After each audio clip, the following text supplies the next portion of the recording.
Bahamas, St. Croix, and all the Virgin Islanders, wherever you may happen to be. This is your host on Wednesday afternoon, Mary Moorhead. And this afternoon, I tell everybody, make sure to turn up your radio because they got some information coming from people in uniform. Okay, so that's official. Okay, uh, in a few minutes, so just giving the sergeant chance to get the set together. They say you got with they say again. We're looking for they say. Peggy, it's an honor to be here with you. I'm Sergeant Arthur Joseph, the commander for the Traffic Investigation Bureau. Thank you for having me here. With those of you who are on Facebook, you ain't gonna find me on Facebook unless you tune in right now to this radio station. That's the only place you're gonna find me on Facebook. You will not find me. Don't try to inbox Arthur. You will find another Arthur, but you're gonna find me, Arthur A. Joseph Senior, because I don't do Facebook. And it's not that it's not something that I should do. Is that as a police officer, I found in my 22 years. Yeah, and you can lose credibility in court because if I have to go to court to testify on an issue and I got these people sending me all kinds of stuff that I don't control that comes into my box and it's open, it can be used in a court case as listen, but you charging this man with rape, but look, you got all these pornography coming to your inbox. Gotcha. And so I try to encourage or discourage officers from, as a police officer, being on Facebook. It's not in your best interest when it comes to having credibility in the courts. And that's just my opinion. I don't know if everybody agrees. It's a good one. But, it's a good one. And hopefully your officers, your co-workers. I get to the bottom of the totem pole. I just command that traffic. And like I said, thank you very much. There's a lot going on our roadways and our highways. And one thing I'm going to ask folks to do, I'm a DUI connoisseur. Please enjoy the festivities. If you're going to drive, don't drink. And if you're going to drink, don't drive. But even, I'll go a little further, Peggy. Call us.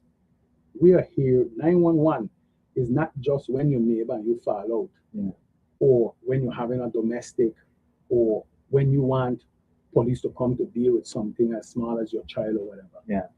If you are drinking and you know to yourself, people don't know. Because drunk don't mean stupid. Drunk just mean brave. Gotcha. Call a friend or call us. Call 911. We have an obligation to come and assist you, even if we have to find a family member, get you a taxi, do something to get you home safely so you can continue to enjoy the festivities that we have on an annual basis. Makes and sense. So I want to lead with that and then get into the events that we got coming up. The floor is yours. You in tonight. charge. No. I'm here at your grace, and I want to thank you very much for extending that to me. I tell you, I had the paper with all my stuff, and then next thing you know, I'm hustling to come out of the house because I like to be on time when it comes to women. When you call, I drop everything and come. So one of the things that I want to talk about before I even talk about it is there's some wonderful sponsors. It's 20 years of doing Serenade. As you know, me and you doing this a long time, Peggy. We ain't just know each other now. You know me as a young ICMer, younger in high school, as you were teaching. And then I joined the ICM party. You and I battle with all the love in the world, and we still battling to this day with all the love in the world. I have been always a person who supported our culture, but I was selected 20 years ago. I wasn't assigned. The incident that occurred with the band. And so we got to put things in perspective. And when that occurred, it kind of gave a black eye to the police department and the people at the Virgin Islands. It didn't go well. Because at the time, Stanley them used to go around in their own little truck or their van, and they're jamming music. And we appreciated it. And the perception to the public when it happened was, is the police stopped them? Is the police. And but what some may not know, and for those who are listening, I think we're going to try to bring a full perspective on where we were and why we are here today. And what happened was, when they were stopped, there was some robberies or burglaries, I should say, going on in St. John. And the people who were doing the burglary were driving a white van. Now, Stanley live in St. John. Okay. So when the police got the call, and we still we ain't gonna argue and debate that they should have known. Yeah. And if they didn't know, they should have known who these guys were. Yeah. And so that will never happen again. And so what happened was they brought them out the van, and they had the guns and all of this thing. And so they subsequently won that lawsuit against the government after many, many years. Yeah. So today we want every police officer that has worked in the police department now know who Stanley and the 10 Sleepless Nights is. There's no question. They better know. And if they don't know, I mean, all of them have probably worked with me. Yeah.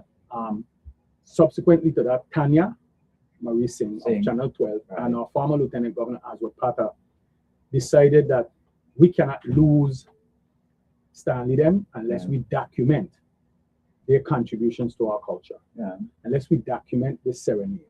And so the two of them come together, and Tata was leading Channel 12 at the time. Right. And they decided to document it. When they met, they had to decide, well, how are we going to do this safely? Because Stanley then tell them, we ain't going out there to do, we don't either gun shy or road shy because they build out on the road. So they ain't going out there. No. You catch me once here and Catch me again. Not at all. And so they decided, okay, we're going to choose our police. Yeah. And I was chosen All right. by the entire band. Okay. And it was so serious that when my name went up to the commissioner at the time, I think it was Nobel was acting. I think this was during the Young administration. And they tell him, if it ain't Arthur, it is nobody. So you ain't gonna choose for me. That's right.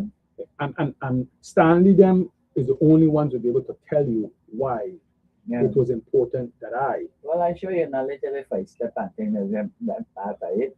You think so? Well, I ain't gonna get into the story then that the little. Your knowledge of the choir man, they got quite Well, well I and mean, everything. and I, truth be told, they played to my wedding in 1992. So they were familiar with me. I was living in Calcahoon, Derby, and Edgy, and so we know they know me. Yeah. You understand? But that selection process of this particular police, who was a rookie at the time, because in 05, I'd only been in the police department a year, even though they called me a senior rookie. Yeah. I only been in the police department a year, and I was already transferred So to you the take traffic clothes bureau. and you go walk out? Oh, yeah, man. Yeah, man. Who you just reach here? You understand? You just come here and you talk. I know. You run an assignment with Serenade that you making all overtime in the morning for them morning. See, well, it just happened that I was humbled then. Yeah. And I still get chills even now that I was the one that was chosen, and I thank God for giving me health and strength for the 20 years of being there with Tanya, being there with Pata. Yeah. Pata just called me, say, Ata, where are you starting? Let's say, Pata, you don't listen to radio. Don't tell me only send them a station, you don't listen to it because you'll be here. But I said, Pata, we're going to be in Ginger Thomas tonight. I tell him, come around 1 o'clock because, you know, when they say, we said 2. Yeah. But I want them done by Raymond. Raymond them have been involved. The family out of Grove. Yeah. The Williams them have been one of the cornerstones from the beginning. 20 years. Yeah. The Shang family as well. Yeah. 20 years. And the Hendricks family. Yeah. And so there's no way that we're gonna have Serenade and we stop by their house. Yeah. So you could come from where you come from. You could bring as money as you want. Yeah. We're gonna stop by their house. Yeah. Understand? Those You just have to wait. Those are the 3 stalwarts of this cultural event that has taken over St. Croix every year for the past 20 years, and I truly am honored to be a part of it. And so when we used to go around by Stanley in his yard, we probably will reach there like around 10, 11-ish. And so, you know, I'm a DOI man, and them man, they're happy because though we could drink what we want. The only person they drinking is their driver. But the powdering, they got to warm up, I should say. That's in them man younger days. Yeah. They got to warm up. Yeah. You understand? So when they warm up, we start to we talk a lot of nonsense. That you'll have to watch on the video that Tanya them have in the archive. You know, Peggy, I don't even have the videos. I don't have the videos. I have never seen them. Tanya have them in the office for me. I never picked them up. But and I would suggest that if you have one piece of cultural memorabilia, I would say go get those, Peggy. From an educational standpoint, as an educator, you need to see those videos. You need to see our culture as it built and the things that we did and the families we did it with. So they over the have them past- available They for have- purchase for the public? Tanya have them. Okay. A mom of certain, she have them available But for make, purchase. make sure she have I'll ask because Marisol. and And I I will told her, make sure and broadcast that Yeah. because I'm sure, yeah. just like we used to play. Even now, they'll be good Christmas gift. Yes, exactly. As a matter of fact, you can, I mean, Tanya them every year they play it on Channel 12. And, you know, with all the stuff Yeah, that goes I've on. seen pieces. Yes. Yeah. And so I myself have to share it with my grandchildren Yeah. that I was a part of this for the past 20 years. Yeah. And so the conversation would take place. And then when they all build up and them guys ready now, we get on the truck and we go about our business. And I want to thank people like Bobo Bates. Yeah. Bates would rent us one of his truck. I mean, at the time, them guys could have climbed up the truck and get out.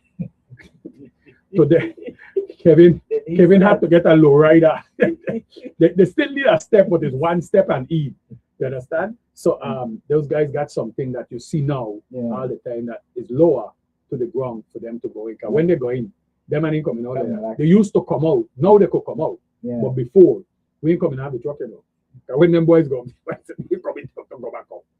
And so we would leave from Stanley, and it was Tanya them would already plan out the route. We would drive the road, and we will look at the potholes, we look at the trees that need to trim, Yeah. and we'll have Public Works with us. And at one time we had Mark Biggs, and he Okay. was at Public Works. Yeah. He was at WTJX, I'm sorry. He was Yeah. at WTJX, and so he would come out, and all of we used to go and check the route that we're going, cut the Okay. trees. We have gone to Walk and Rest, Catch and Rest, Tide Village. We have gone so many different places. Sign Hill, Sign Farm, Okay. Peter's Rest. I mean, it's just so many estates, you know. Mhm. Strawberry, we've done Monbijou, we've done Calcahoon, Okay. we've done Grove, we've done Pleasant, Yeah. we've done Mount Pleasant West. Yeah. It's just Williams Delight. Yeah. I think we've touched almost every estate in the district of St. Croix, Okay. and Princess, especially St. John, Yeah. you know, because Stanley That's lives there. Stanley backyard. Yeah, Stanley backyard. Yeah. So and they love. I mean, I used to just enjoy it. There's this one guy, I think he worked Pueblo, but every time we pass in Princess, Yeah. Peggy, I think he's the first one to come out in his pajamas. He there in his pajamas, and from the time, I mean, you standing there a good distance behind of me because I go and I make sure I stop in traffic. Yeah. Nobody's coming and nobody's in our way. Right. And so when I go on the car, he did that, he wailing it up. You understand? And so that's where we're going up to the Shangham house. Yeah. And so those are the things that we used to go. Richmond, I give you a quick joke. And you will hear Kevin or you'll hear Gilbert or Yeah. Stanley. When I show up, they say, see there? See there? See this? That came from 1 year.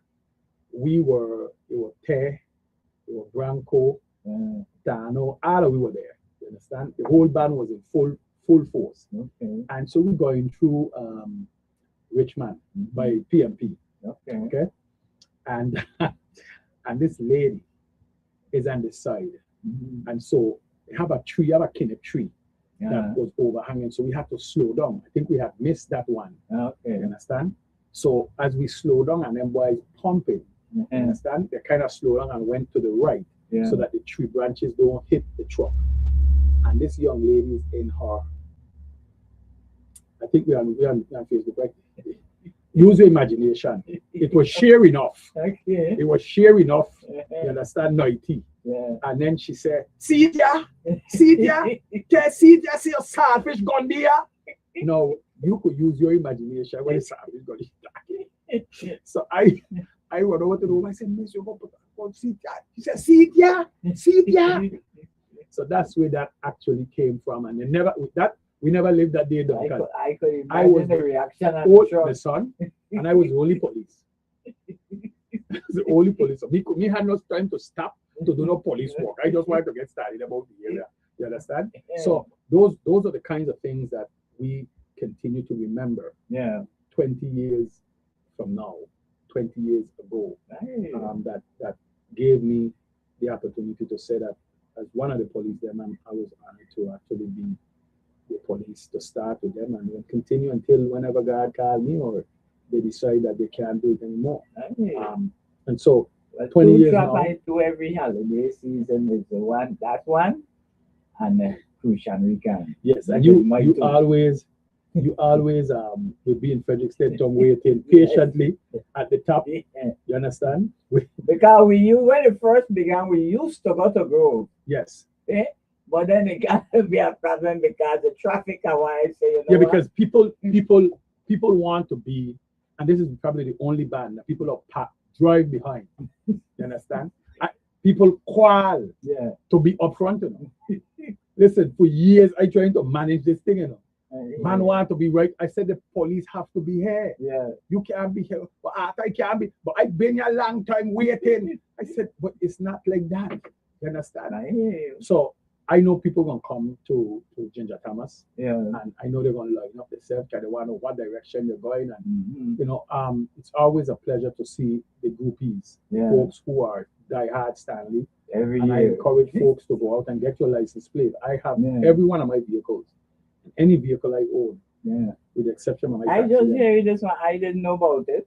What do you mean, Peggy? I didn't know. I'm gonna call somebody because I I didn't know know. I Shanita just them heard have- you with this They got morning, license and I plate. said, well, because I just registered my car and got.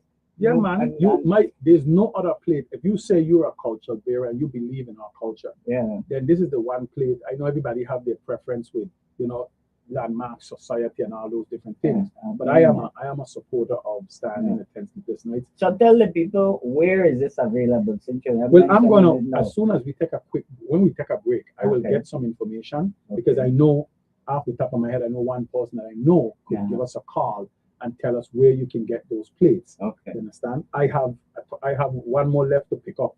Uh-huh. But you can contact. I'll give you the information. Okay, to because I'm contact sure you got people listening and thinking, what?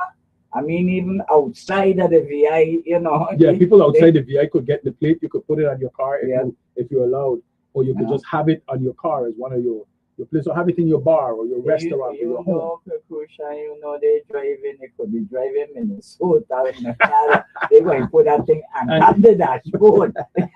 And don't tell them They that. don't- exactly.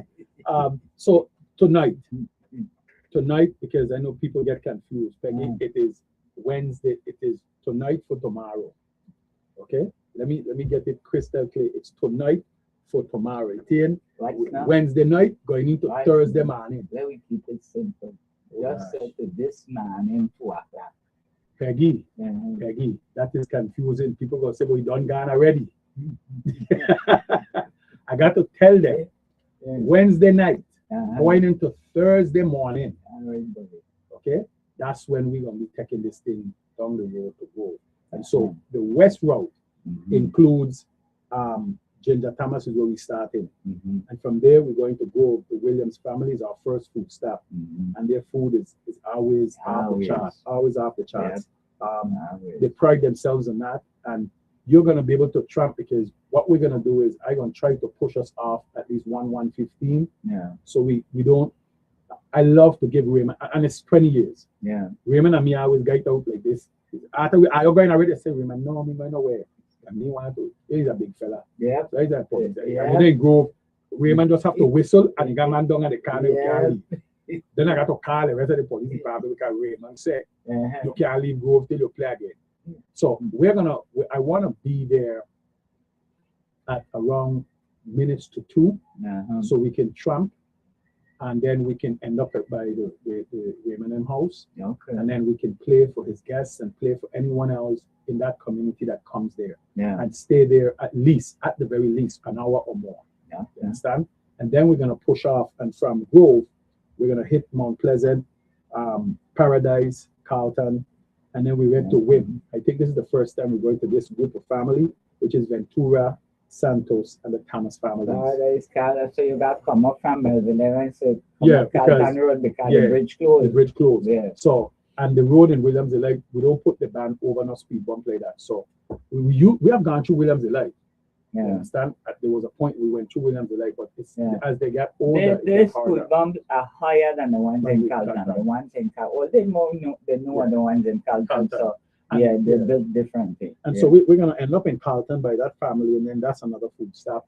We're gonna Yeah. have a good time there. We're gonna stay mostly in the roadway anyway. Yeah. And so if you want to go someplace, take another route because we will be turning you around. After that, we head into White Lady Smithfield area, Yeah. and then we're going down to Frederickstead Post Office corner, Yeah. and from there it will be on like popcorn. And we're going all the way down to Aquaholic. That's our food. That's our last food stop. Yeah. And there's already a military ship in this morning Oh yeah. or I today, didn't go down sometime there, today, sir. and then there's gonna be one tomorrow.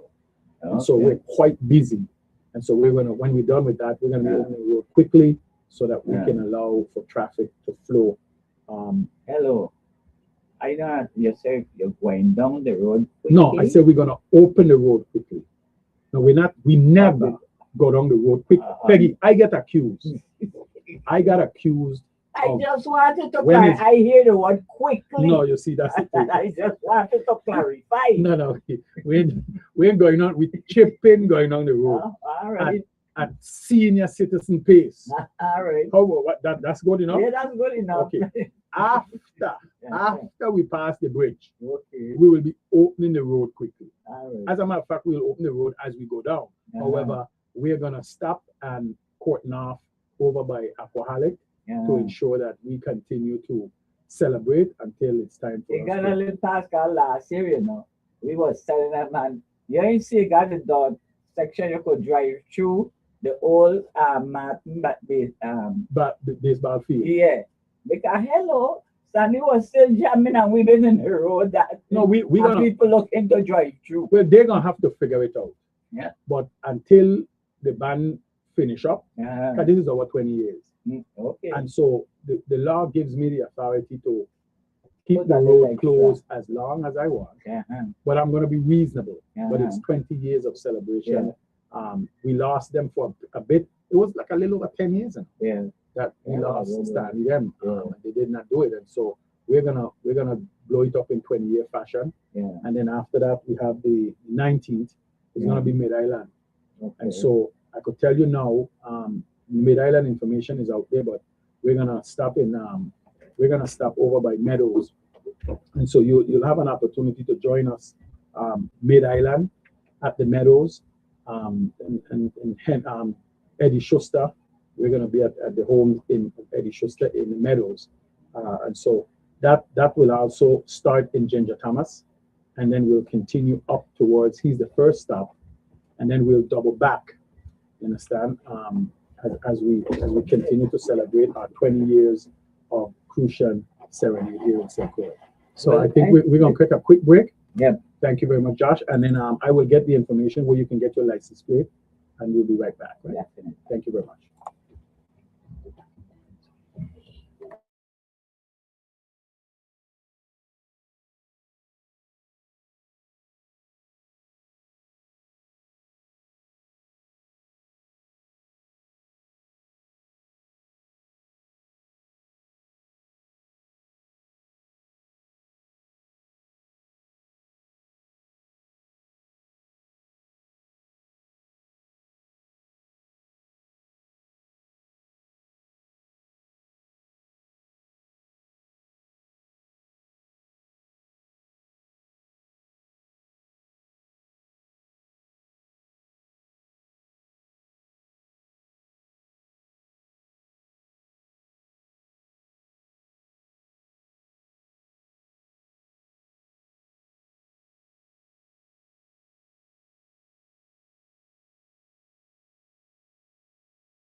Okay, folks, we're back with the officer in charge to continue to give you all the necessary and important information on our upcoming festivities. Yes, so Sergeant Arthur so Joseph.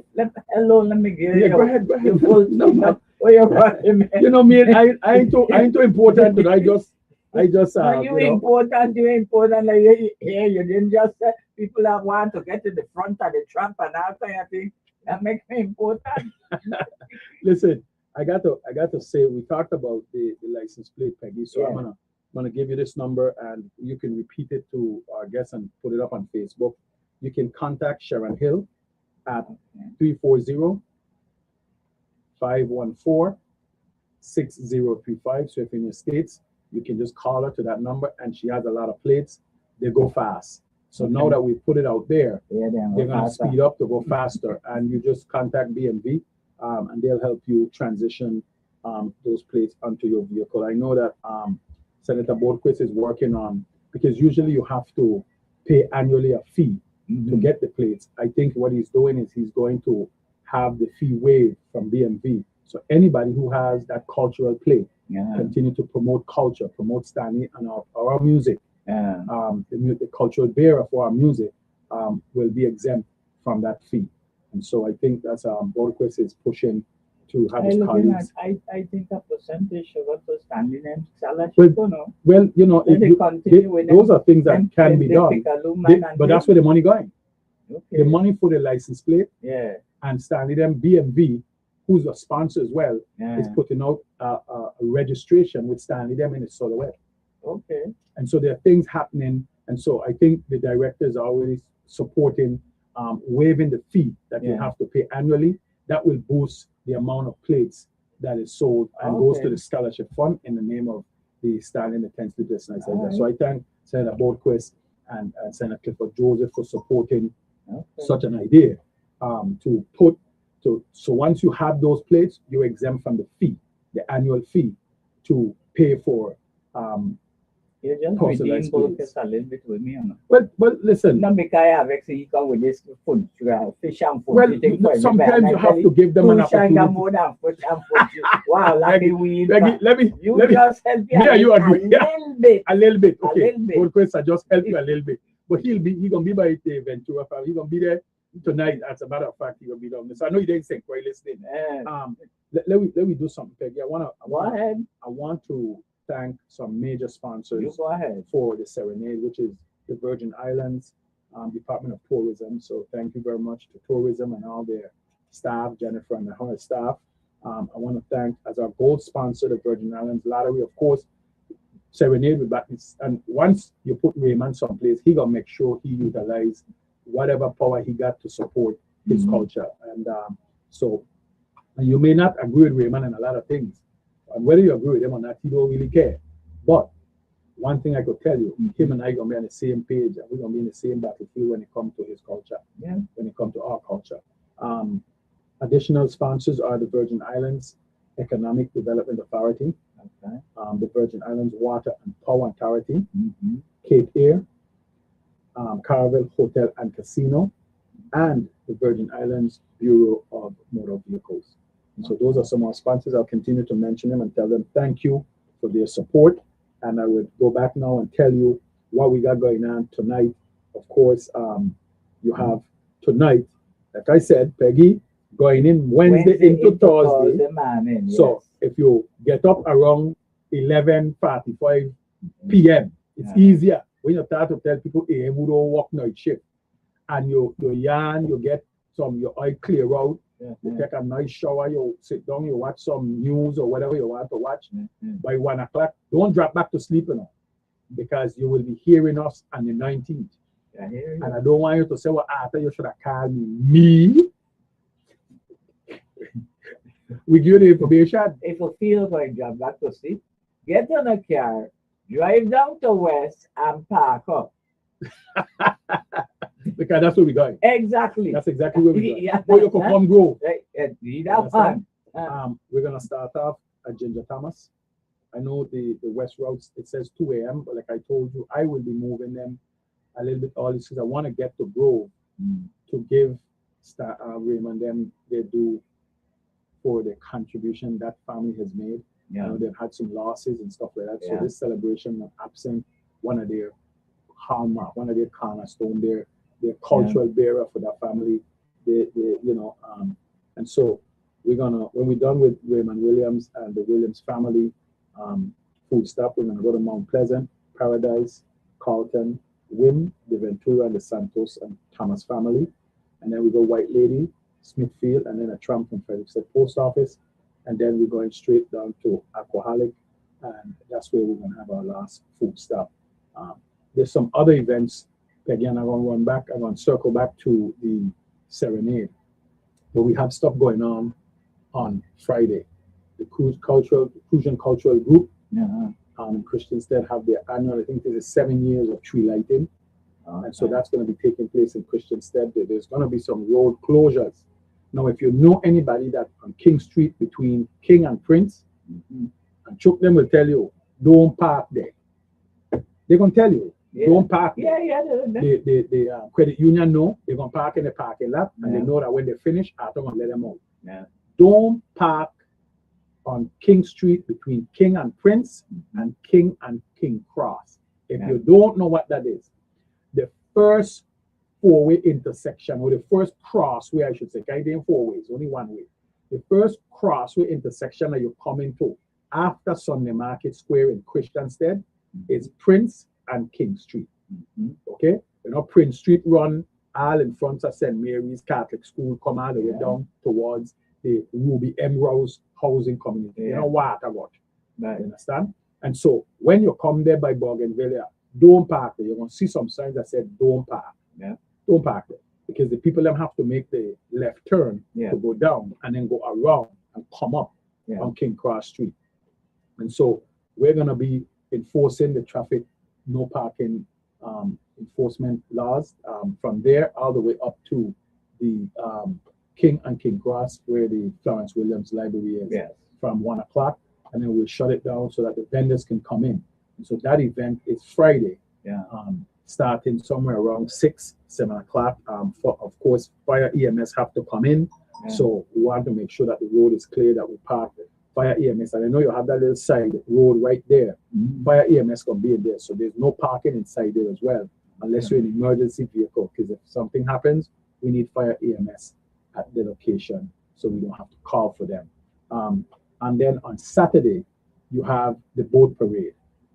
Yes, ladies and gentlemen, don't come in town and park how you want, where you want. There's not gonna be any parking on King Street from Florence Williams Library all the way down to Church Street and then beyond, because the parks, now they're getting paid again, they're gonna start to walk. So they're getting paid.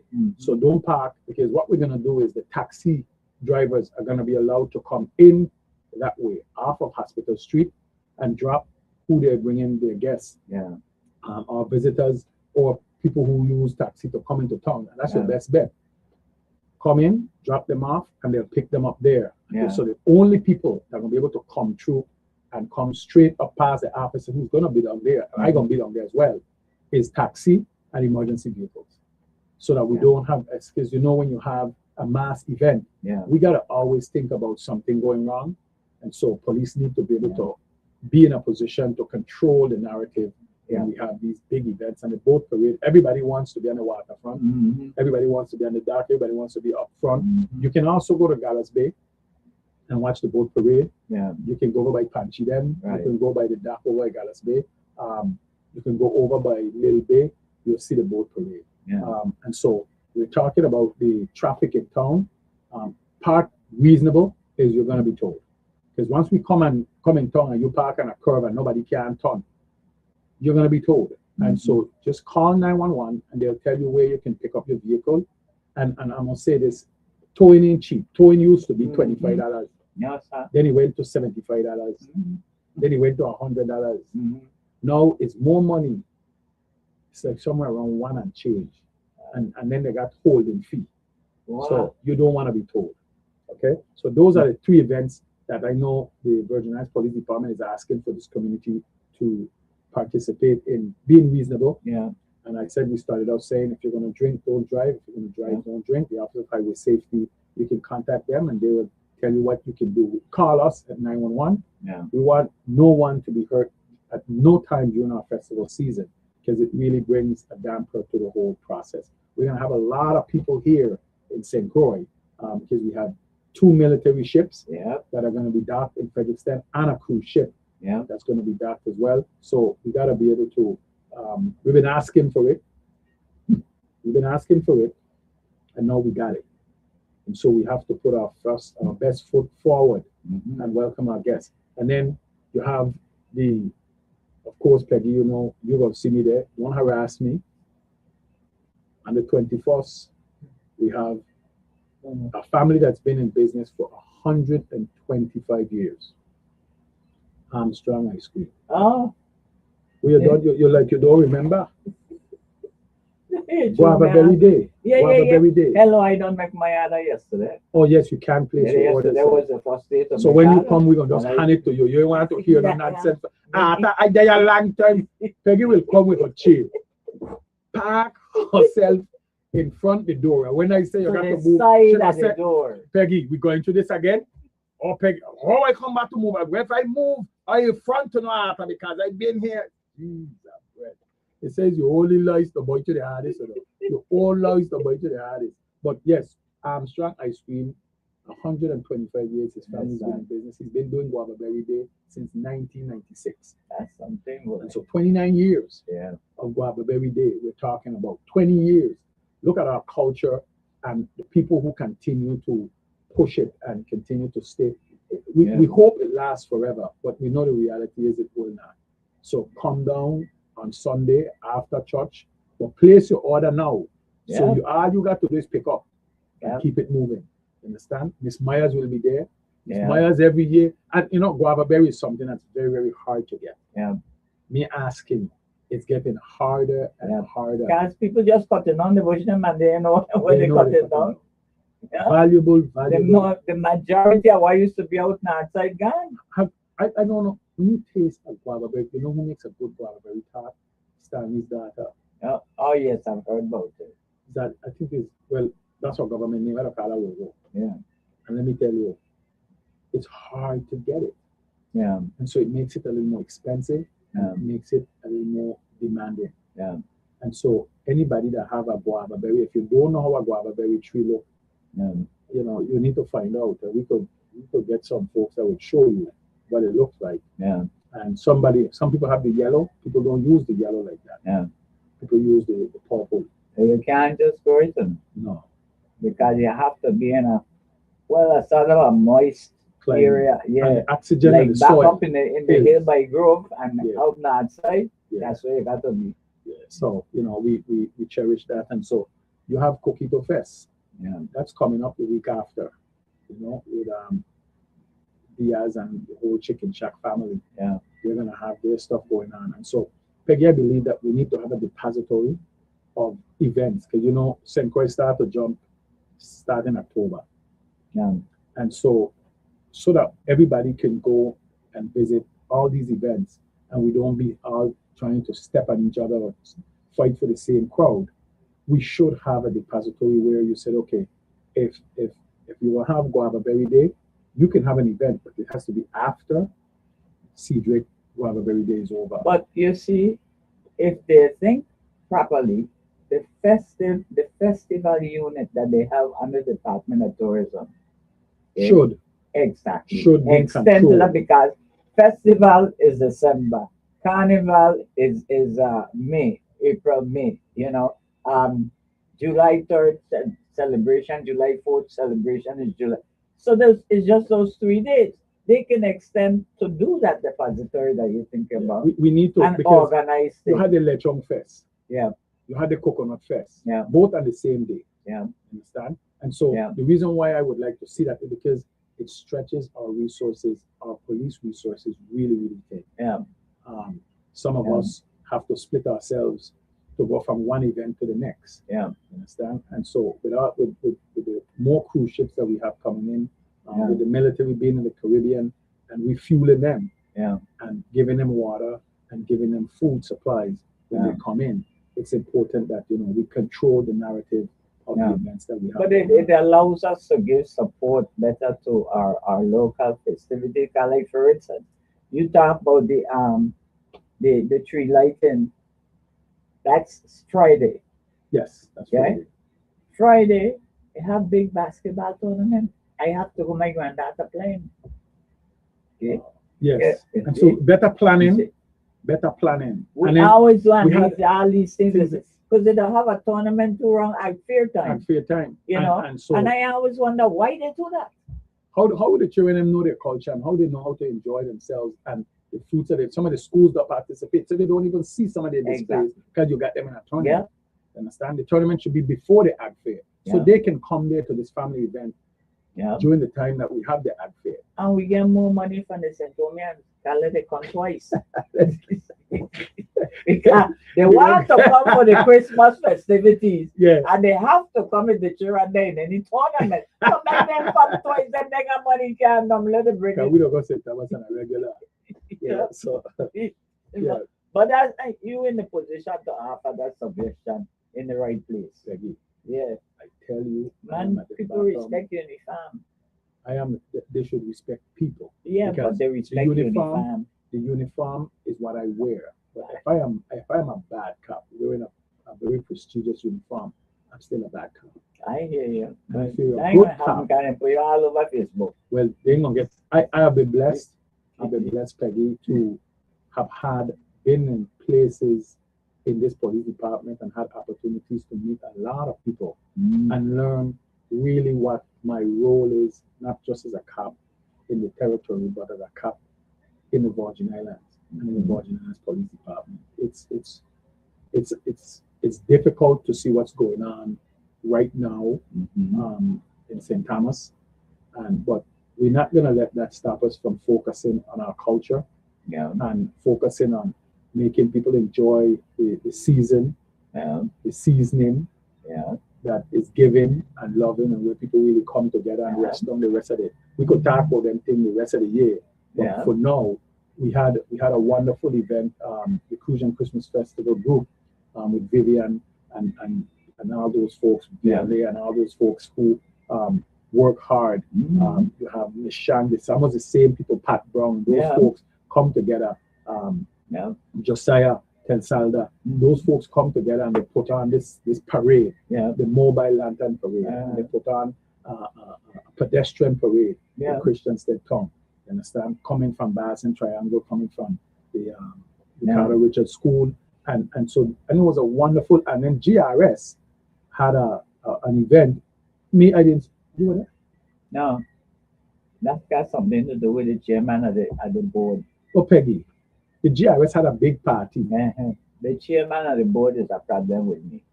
Oh, Peggy, that don't stop you from I driving. waited till the chairman changed.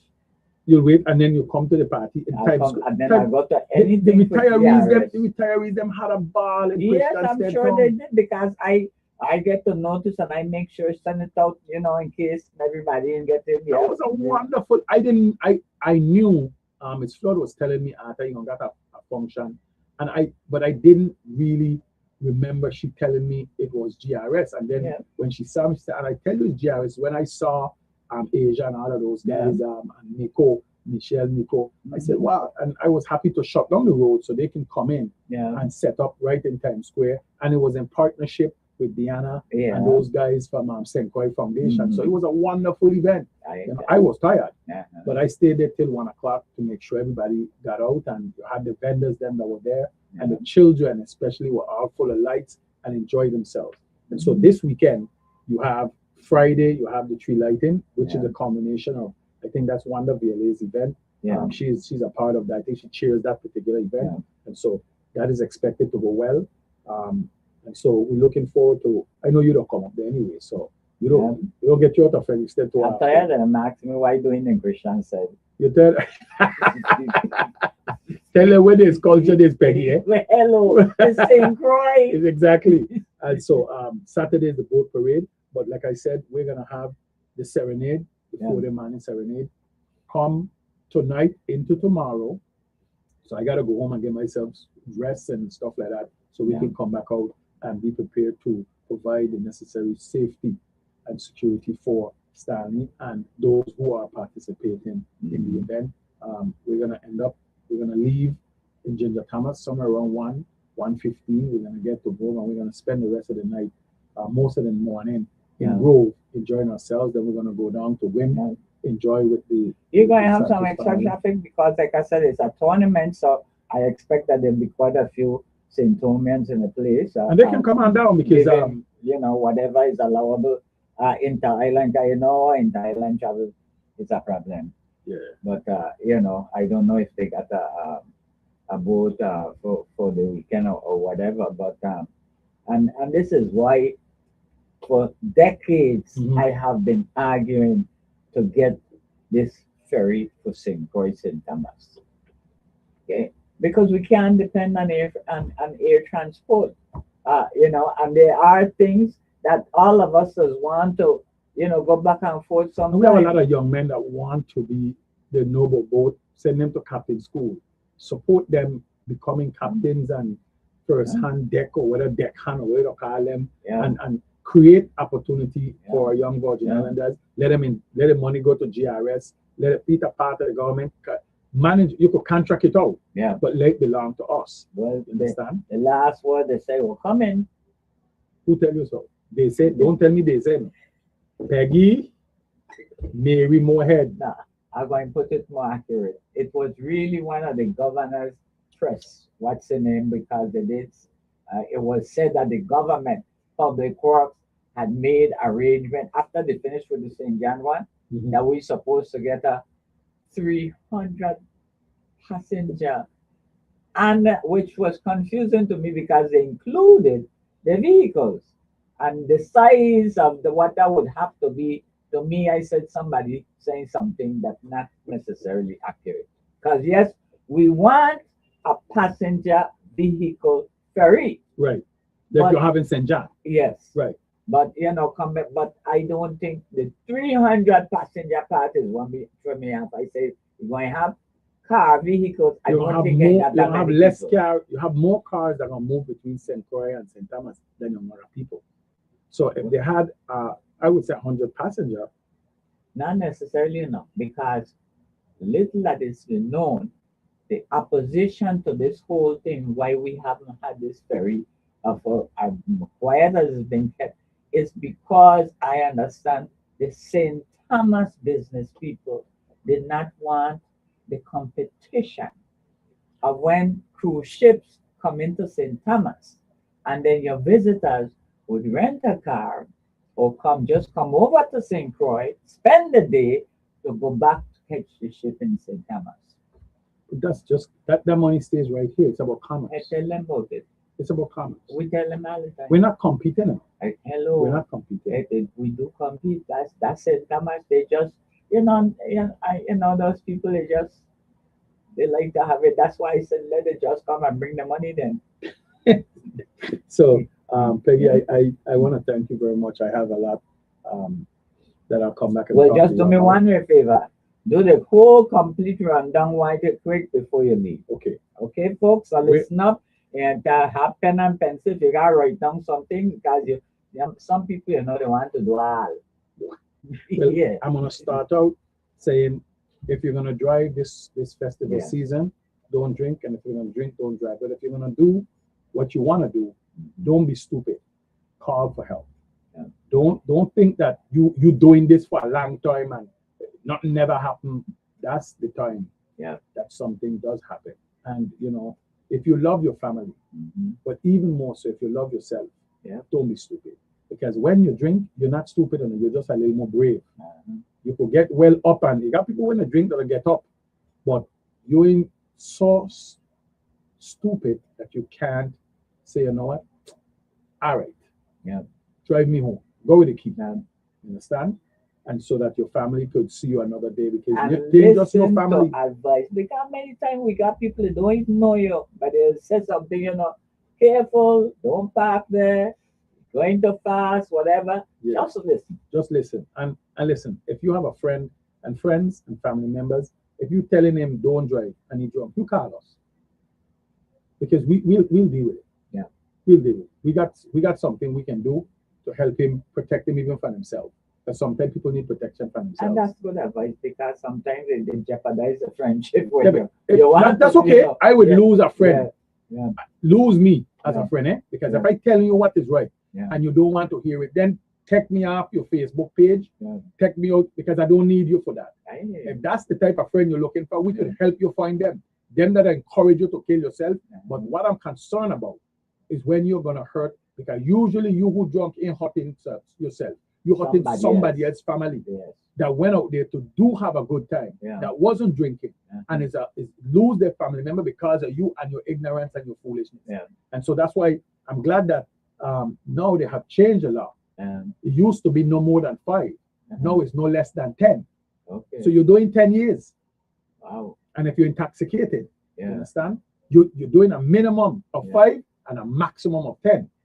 So when you drink now, you judge them to bump it up a little higher. I hear you. And so I am for that. Yeah. You understand? Yeah. You can't, even though, and this is why, Peggy, because you could have your libations. We have Crucian rum, Yeah. Mutiny Island vodka, Right. and we have Captain Morgan. Yeah. So we're gonna have to be tough. And those of you who want to, either you're visiting Yeah. and enjoying the libation, or you live here, Mhm. we don't have no open container. So you can drink and you can have your beer in your car. Yeah. But guess what you can do? You can't be intoxicated when you drive. Right. And that goes for weed. You Yeah. understand? There are people that think that you can just smoke and drive. Yeah. That's intoxication.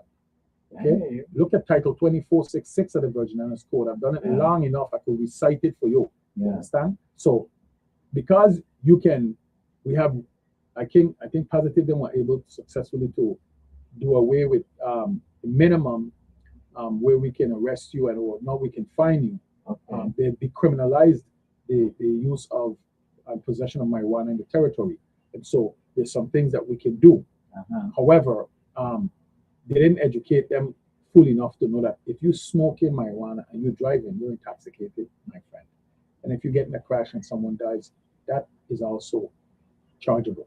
Okay. So I want to tell people, be responsible. I tell guys all the time, I say, listen, guys, young man, what you do here, you're going to go in the States and do, and you're not going to be that lucky. Mhm. But if you want to smoke, go in your house and smoke and then Yeah. go in your bed. If Yeah. you want to drink, go in your house, drink, and then go in your bed. Yeah.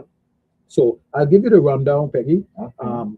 And again, thank you for having me here. No problem. And as we talk about being responsible in drinking and driving this festival season, not just saving your life, but save the lives of family members here in the territory and our visitors.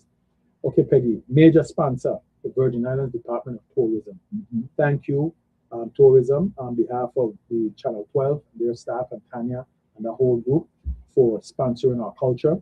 A gold sponsor is the Virgin Islands Lottery. So thank you to the lottery on behalf of WTJX and their entire staff and myself and Stanley and the 10 Sleepless Nights for supporting our culture. These are supporters of our 4-day Crucian Serenade, Christmas Serenade. All right. The Virgin Islands Economic Development And I Authority. tell them thank you to for my You what are, do they call it? The bonus, my retiree bonus from lottery. Thank you very much. you're like that one. So the Virgin Islands Lottery, thank you very much, Raymond. The Virgin Islands Economic Development Authority with Mark Biggs. I mean, not Wayne Biggs, I'm Wayne sorry. Biggs. Thank you very much. WAPA, Mhm. thank you very Carl much. Knight. Carl Knight, and you have Cape Air. And just make sure you keep the power on, please. So for God's sake, What, Carl Knight, keep the power. Becky, I on, am going for to God's defend sake. Oh, my God. old long-time friend Carl Knight. Don't call Carl Knight name for not turn off enough power. They're always blaming the CEO. Well, You don't they have have nothing to to do with blame that. me. If the plant have something that go wrong, congratulate him for making sure he cracked the whip to get it back on. All right. Making sure you congratulate him for cracking the whip to put back on the water. But you know what happened? at But here, 50%? nobody shut. WAPA is a business. WAPA ain't shutting up. WAPA wants you to have as much Christmas lights. That's when WAPA business go up. Revenues increase. WAPA, listen, WAPA firing the man that caused the power to go out. That's a loss of revenue. You understand? But you know how nosy we be.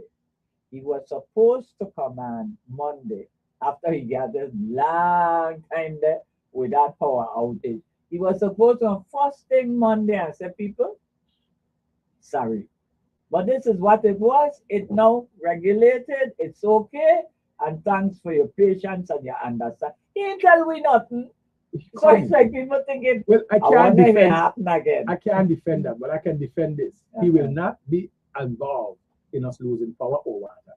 He will be involved in the restoration, and the restoration quickly. That much I know of it. Okay. So thank you, WAPA and the WAPA staff and family members, all them linemen. Thank you guys, the Yes. water crew, for sure. keeping things going. Thank you very much. Cape Air for keeping us connected between St. Croix, St. Thomas, and beyond, connecting us in Puerto Rico as well. Dependably. Dependably. Yeah. They might be small, but they're dependable. Them rest your reach is a telewave line. I call it no name. Carvel Hotel and Casino. Thank you very much for the entire management and staff down there. And of course, Barbara McIntosh and the Virgin Islands Bureau of Motor Vehicle. Thank you very much for being a sponsor for our Crucian Christmas 4-day morning serenade. And I'm going to take this opportunity to jump in to repeat one more time the number you gave me, and the name is Sharon Hill. Sharon Hill. I'm sorry. Sharon Hill. You Sharon can contact her. Hill. Okay. Go ahead, Peggy. Give me the number. 340-514-6035 in order to get the Stanley license plate. There you go. And we want to thank Clifford Joseph and Senator Clifford Joseph. I know Frankie gonna be on board. I know Novell. All them guys gonna be on board. And I know Kenny gonna be on board. Can you don't call it? You say, you're calling board quest, but you ain't call me. So I call it out and them in St. Croix.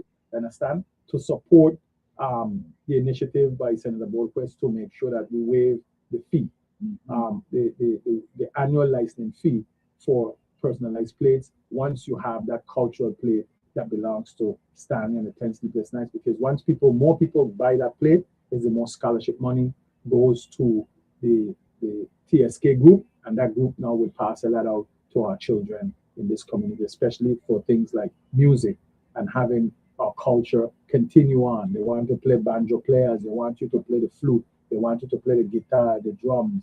Understand? So I know I had said, but I got to put in this because I got some people who don't know and people who are already visiting. For the tramp in Frederickstead, okay? Folks, don't go down Strand Street to think you're going to go down Strand Street ahead of the tramp to get down across the bridge, because the Strand Street is closed off at Market. You can't continue all the way to Boulevard. You know, I talking tomorrow night too. I mean, sometimes people come down late, you know, and they come cross by Mali, they come down the hill, come down Strand Street thinking they're going down to park, and then, you know, park up the car and walk. Well, if you know Frederickstead, and you want to go anywhere down past the bridge, go behind by Claro Marco and go straight down and you go to East Street and you could go down. But you see, you got some people I know, they used to be able, the street is blocked because of the servicemen, because of the military. The military. Yeah. So they don't, and people don't know that, especially if you don't come to Frederick. Yes, if you. So that's why I'm letting you know, when you go Strand Street, you can't go no farther than Market. Right. That's correct. And then that would be a problem because you can't turn on Market to come across. You can't come across Custom Street because you're not coming to interrupt. Exactly. So I just said to interrupt our tram. What Arthur saying is saying you need to stay on the eastern side of Frederickstead. There you go. La Grade, Prince Street, Cemetery, wherever. Yeah, wherever you want to use, but do not mess with Strand and King Street. Yeah. Because you're gonna be stuck. Yeah. Like chalk. Yeah. Okay. And so I want to thank Peggy. Thank you very much for having me. I will repeat again that tonight you can come to the Crucian Christmas 4-day serenade brought to you by WTJX and TSK. Of course, you can get your license plate from Sharon Hill. We gave you the number 340-514-6035. And of course, come on down and join us to tomorrow morning on this Crucian Christmas 4-day serenade 20th anniversary. Thank you, Ms. Moorhead. God bless you. And I am looking forward to Josh and Kevin positive response to your PR man, because you know I told you I know there are what you would call traffic concerns for our entire festival, and I want people to be aware of it, not just Mhm. the ceremony. So I have put in the request. Hopefully, you and your team can come next week and take the whole time of the program and let us know exactly how things going. So we have a, a festival and up until January 6th with no incident, no argument between them and we. Yeah, and I believe strongly in our police department's ability to communicate effectively with our community, letting people know what to expect, Yeah. not blindsiding them and say because we're police, we're gonna just do this. Sometimes we Yeah. make decisions that is in the best interest of the community because we don't have the time to notify you. Yeah. So what we ask, crime, doing things right is not just my responsibility, it's our responsibility. Yeah. But it's part of my responsibility to get the information out there to you and educate you. And because everybody don't know everything. Yeah. And so whatever I'm an expert in, I will provide you the knowledge and the information and you can verify it if you so choose. But That's why we're I'm gonna invited, try to keep, because we got village coming up, we Yes. got parades coming and up. I'll get with Sergeant all Felto. kind of things. So The sergeant and I Yeah. have written a plan Yeah. for the 31st, and we're waiting until we finish with this week okay. because we don't want to overload the people them with all the information. When we finish this week with these events Yeah. and the ships that coming in, then we're gonna take on that big elephant in the room called Juve. Yeah. You understand? That everybody wants to know how this thing is gonna work. Arthur and Felto, how we're gonna do this. Trust me, it's going to work. We know it's a lot that's going on. The chief reluctantly, last minute, and I said reluctantly, Chief Houston Cornelius did not want to cancel days off, but he had no choice because it felt like we got 35,000 police officers. You understand? So before I leave, I have to thank all the police officers then Yeah. that come to work. They know who they are. We hope the ones that like to hide come to work. You And understand? I hope St. Thomas will reciprocate on They're coming over. because They're gonna come I over for know the Juve. they are always Yeah, we got do. a crucial That's going to gonna the car happen. from way back. Yeah, that's gonna happen. Yeah. Anytime we have a big event in St. Thomas and one in St. Croix, they are Virgin Islands police officers at the end of the day. They are police officers from District of St. Croix, St. Thomas, and St. John. So they're gonna come over. But we still need our St. Croix police officers to show up. to show up. Yeah. You understand? Gotcha. It's not, we don't have the time and the luxury of being angry Yeah. about things, things that's beyond our control. Yeah. We don't have the time. This is not the time of year for us to be concerned about who's in charge and who bright and who ain't bright Yeah. and who you like and who you don't like. Yeah. We have a responsibility to solve this community. Mhm. They pay for service from professionals. Yeah. And we're gonna come to work as tired as we may be, you understand? Without any excuses and do our jobs. As we took an oath to Yeah. uphold the laws of the territory and serve this community, so shall it be done. And Well, so all this like time I of year, we gotta remember get it is done. before they were police, they were putting the long hours party, and they had no complaints. They never complain to Hello, party. because just like you said, Arthur, we all know one another. Before you come police, before I, hello, Yeah, and we've been out there yeah. going from sunrise to sundown. and all around again. Hey, Miss Ann. You know. I know you'll get your calls on Facebook. And Peggy, you have access to me.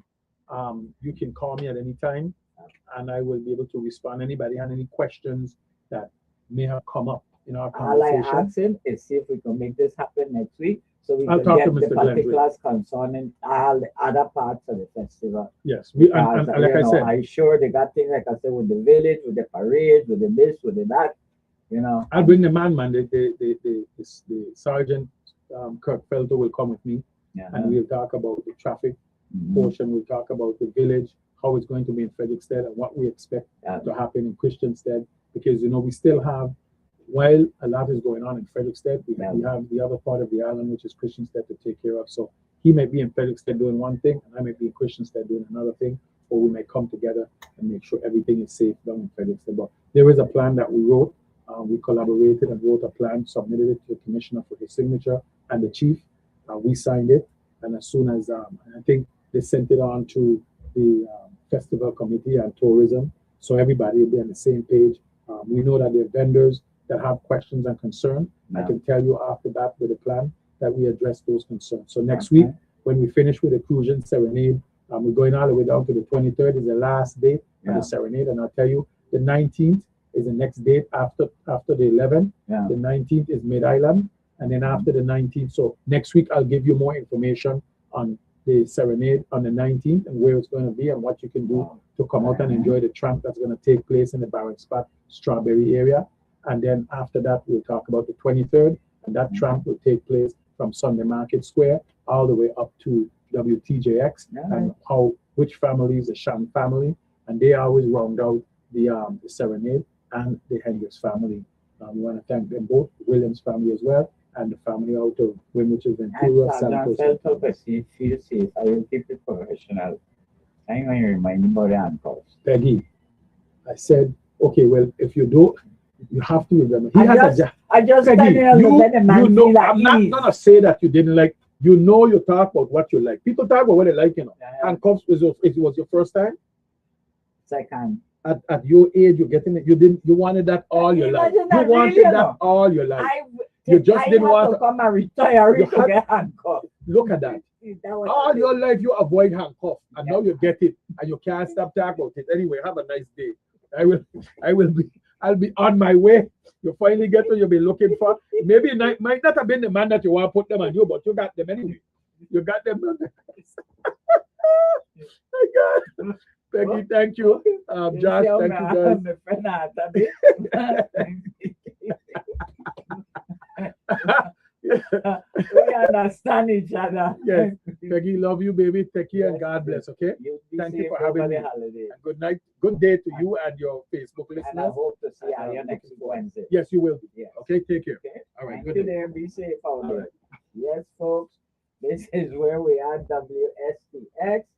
You just got all the information. I hope you're all going to come on out and enjoy the Stanley Serenades, okay? Starting tomorrow morning, as he said, this is Wednesday night into tomorrow morning, Thursday, for that.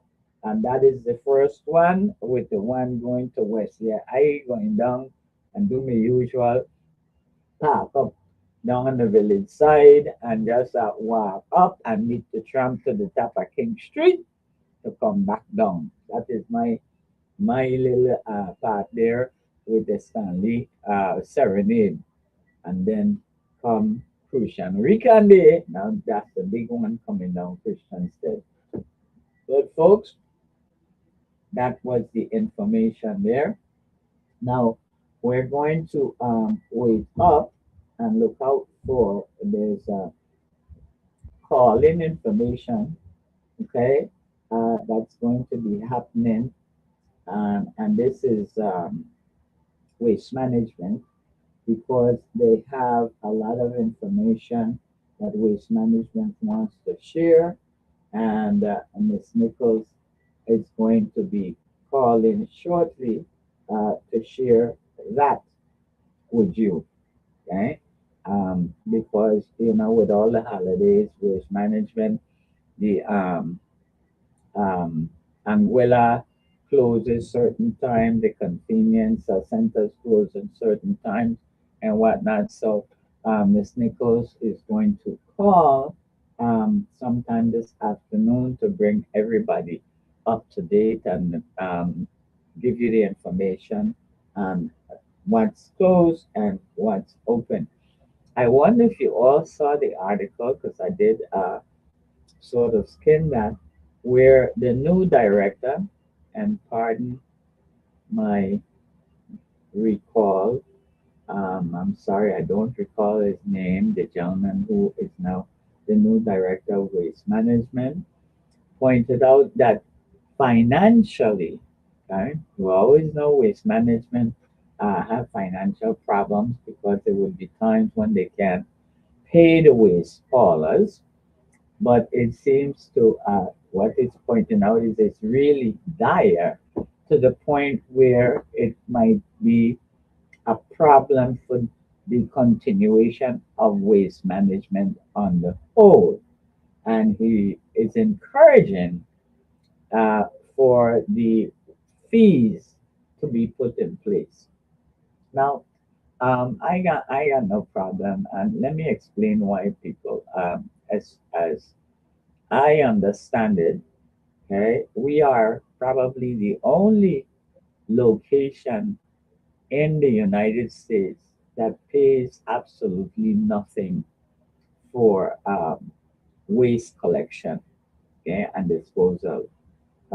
So given that, I mean, that is uh, that is a chore. That is a job. That's a hell of a job. And it's a big job because folks, and I can't recall the number now, but I'm sure there's someone out there who might know the amount of garbage that we dump on a daily basis. Okay, and don't talk about times like these, and by that I mean coming on to the holiday season when people are ordering things, getting in all kinds of stuff. So you got all kinds of containers and whatnot to dispose of. Okay, so we really can't expect for the government to do this, continue to do this at really no cost. So it's not that, yeah, because people are quick to say, well, she would say, yeah, I'll pay no problem because she's better off than me. It's not that. It's the point of that, you can't have everything for free. And if you want the islands, because we're talking territory wise, to continue to look attractive and not have people dumping things all over the place, well, then we have to make sure to provide um, the resources that are necessary for the government to continue the service. So I don't know because I didn't read the article completely. What is necessary for them to be able to do that? Um,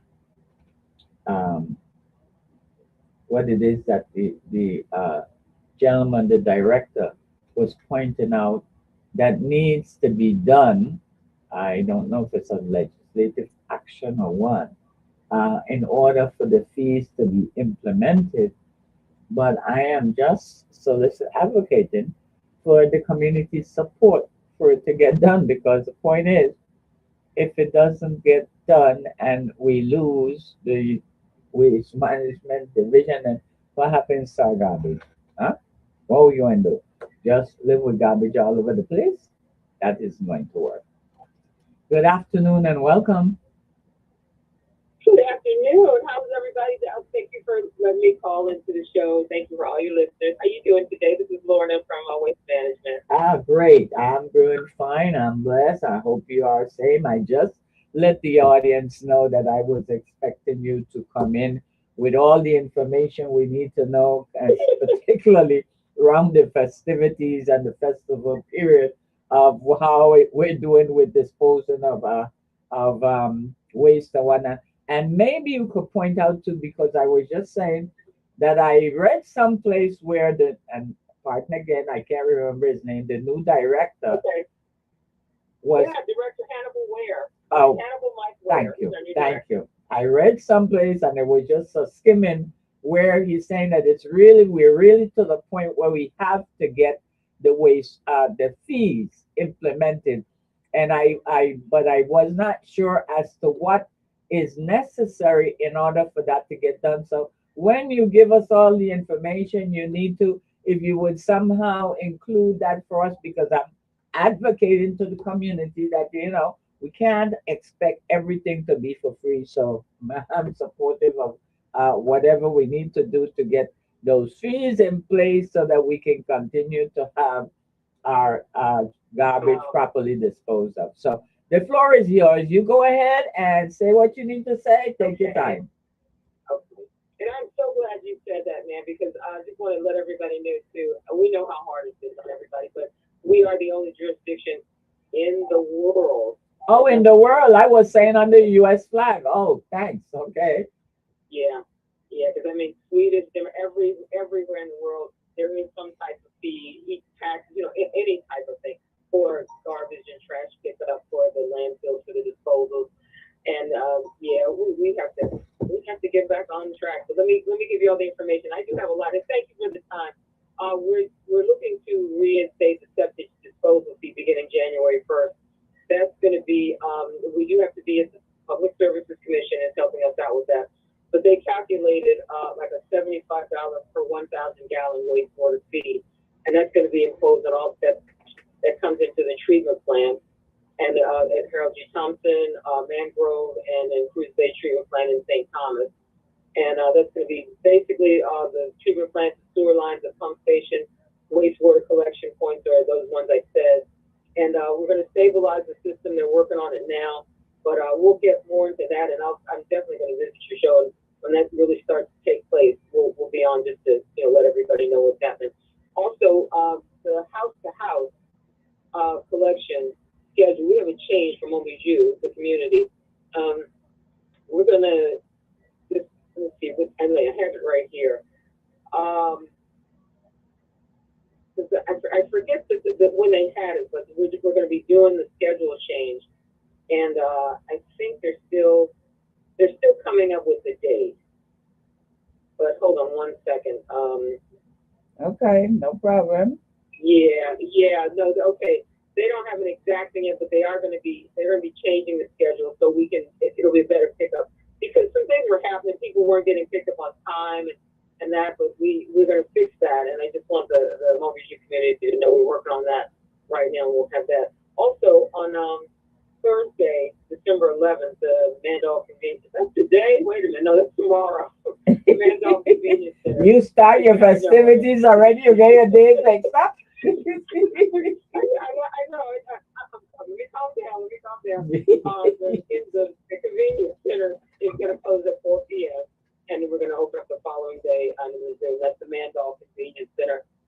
Okay, so let me repeat something here. The convenience center is going to close up when? Is that 4 p.m. when today? That's tomorrow. Tomorrow. 4 p.m. Okay. And regular hours after that. Okay, so they will close tomorrow, Thursday at 4 p.m. and then open up Friday regular hours. Exactly, all the rest regular hours. Okay. And this is something from Sheena Espanason. She's the on St. John. She's based in St. John, but she is the solid waste director for waste management. Okay. We're going to no longer accept the regular trash cans that people have been putting out. A lot of them are older and metal, and they've been cutting some of the homeowners actually cutting some of our pickup guys. Yeah. But we want everybody to have the same rubberized trash cards, and you can pick them up from anywhere. And we have them for sale. Every store has them for sale, but we want to go back to using those. You're going to no longer accept the older ones, or you just put a box out in front of your house, or just we want them all regular, so they're easy to pick up. It is a 64-gallon ones that meet our guidelines. Okay. It's always 2 cards. It's 64 gallons, 2 cards per household. We would like if you could tie and secure the bag to prevent spills, and also help to keep the rodents and all the cats and everything out. From keep them clean and ensure that the lids can be fully closed, not overflowing or anything. So it's just easier for our guys to come in, pick them up, move to the next house. Okay. Yeah, so that's just more standardized cans. No more. Well, and just pardon, just for people to understand, the listening audience, that because a lot of people use those like rubberized barrel type things, and we got to stop to think, if you got that full of trash, and those barrel type things have no kind of handles, nothing to grab. So and sometimes if you see these young fellows on the back of the trucks, I'm sure they're good at weightlifting, but the point is, when you look at, you got to stop to think, oh my God, the poor guy, they just look like little boys sometimes. And while they might be strong, the point is there is no handle on the container, so it makes it a problem, and it eventually will cause even a physical problem with the person lifting when they're trying to lift something that they can't get a good grip on. So let's, as a community, we need to think of that, and just go ahead and go ahead and get the report. They're up at 4 in the morning working, and they work. So hard. I mean, I Yeah. go out on some of the runs with them. I can't even understand. I'm bringing water from. I can't see. It is such a hard job. Yes. It's such a hard job, but they're out there. And a lot of times when you leave the tops off your can, your trash, it fills up with water. Yeah. And then they got to lift that too with all the trash. And then Yeah. when it's open, it spills all out and the rats and things you don't want to know. Yeah. You don't want to know. Yeah. I hear you. Okay, so help us. And I'll be putting out, and I'll send it, definitely send it to you, but I'll be putting out some more information about everything I'm talking about today. I think one last thing, two things actually. One thing is that tonight on St. Thomas, we're going to have all the waste haulers in the territory for St. Thomas and St. John. There's a meeting at the PFC building in the State Ross Barbell Plaza tonight starting at 6 p.m. And we're going to just go over everything, talk about licensing, and just all the information, permitting, disposal fees, septic waste, all of that, and compliance, and just get everybody all on the same page. And in St. Croix, it's going to be Wednesday, December 17th, and that's going to be at the Alfredo Andrews Elementary School, St. Kings Hill. But and that's the St. Croix day, but Wednesday, December 17th. But tonight is the St. Thomas, St. John night for all the waste haulers in the territory, over in the St. Thomas, St. John area to come over and deal with that. So I think it'll be a good meeting, and we'll all get on the same page. And Director Ware, he's been implementing some really serious and really new stuff. We got a lot of town halls coming up, a lot of information going out. We've even got a new we're calling the Preserve Paradise Now portal, where you can go. I think it is underscore. I forget what it is. I've written it down 100 times. But it's going to be a new email that you can call in. You can email to. You get a ticket, you get a number, you get an immediate call back. Anything you want to report, you get satisfaction on it. And then we're getting back to everybody. We're listening to the community on what's going on. If you got a little leak over here, or something's happening, or a food spill, or you see something illegal, you can report it. You can, you can do that information. So we're getting there, Ms. Moorhead. We're getting there. So is that the number? Because I remember there used to be a number that if you were driving along and you saw somebody pitch some garbage out their car or whatever, that you could have called in their license number. Is that number still operable? No, that used to be our 800 number. And what happened with that was a company out of Puerto Rico. And after the storms, we lost that, and the company didn't come back. But now what we've done, we've worked with several companies here on island, and they've given us a portal that the customers can go email, and they give you all the analytics. I think I know what that means. It's logged, it's kind of time stamped, when you get it, when somebody calls you back, all of that. So it keeps us responsible, and it keeps you responsible too when you reported things and everything. Yeah, so because that citation, when it's collected, goes to waste management, right? Mm-hmm. Exactly. So and you definitely need that extra funding, okay? Because I mean, it might not be often, but there is that situation. Those violations do happen once in a while, and I know I've been behind sometime. Somebody driving, and some big thing just bounce out the back of the truck because they flying. It's not necessarily heavy, and it flies out the back, and they keep going. Yeah, that's it. And then I don't even want to take up all your time, but you know how bad the illegal dumping has been, and we appreciate everybody who calls in or who takes a picture or who knows somebody that's doing something illegally.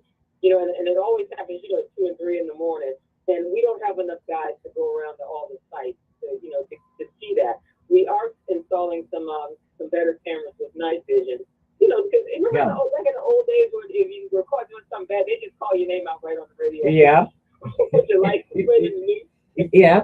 And that's why I was asking if you have the number. Well, I'm glad to hear. I mean, you're going to institute it again, because there are people here that see when violations are happening, and they do get the license number of the vehicle.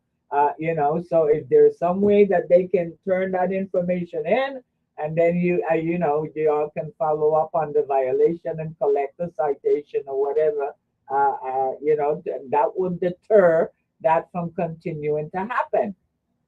Okay, because people do those things not expecting to get caught, not realizing that anybody that see them can call it in as long as they have the license number, the location, the time of the day or night or whatever. Yeah.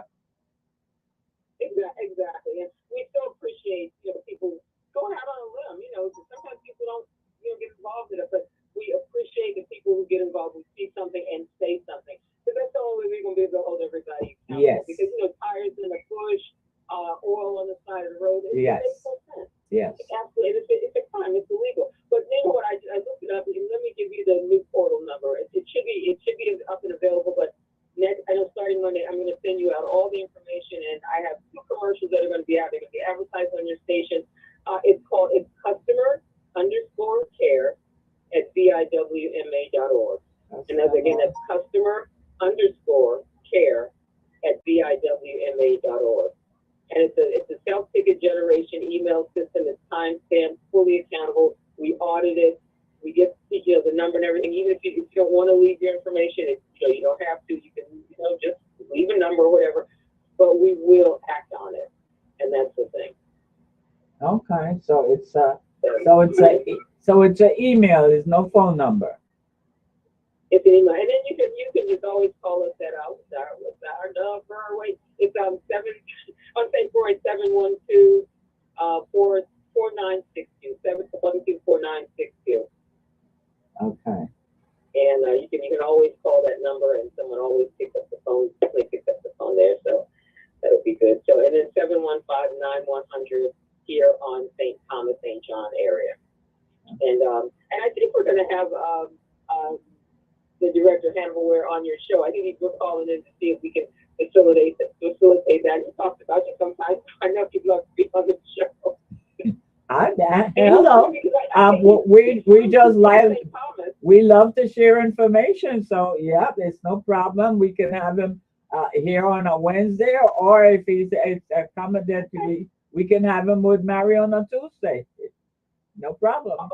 Mario. Don't you owe me. Okay. I did laugh about Mario. Mario, I love you. All right, well, let me let you get back everything, take back the reins, and season's greetings to everybody. You guys be safe out there. Thank you so much for the time. That's the same to you, and just make sure for us, please, particularly in Frederickstead, that we have our waste containers where they need to be, because many times, particularly around the Bordeaux Park and the Demetri Cummins Park, people going to and from the village and whatnot, and I see those things running over, because they. Oh my God! I'm glad you mentioned that. And please show our guys some love. They're gonna be out in the village after the parade, before cleaning up after every single night. So please show our guys some love and put trash in its proper place. Don't y'all be messy out there, please. Let's make this a great festival. Let's make this a great festival. All right. All right. I thank you so much. Okay. Thank you. Thank you for calling in. We appreciate the information. All right. Bye-bye.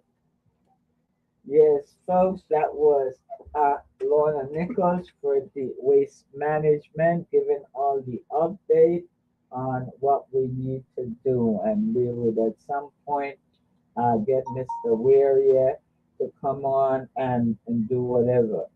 Okay. So let's see what can happen now. All right. Folks, we are okay. Now, let me get back.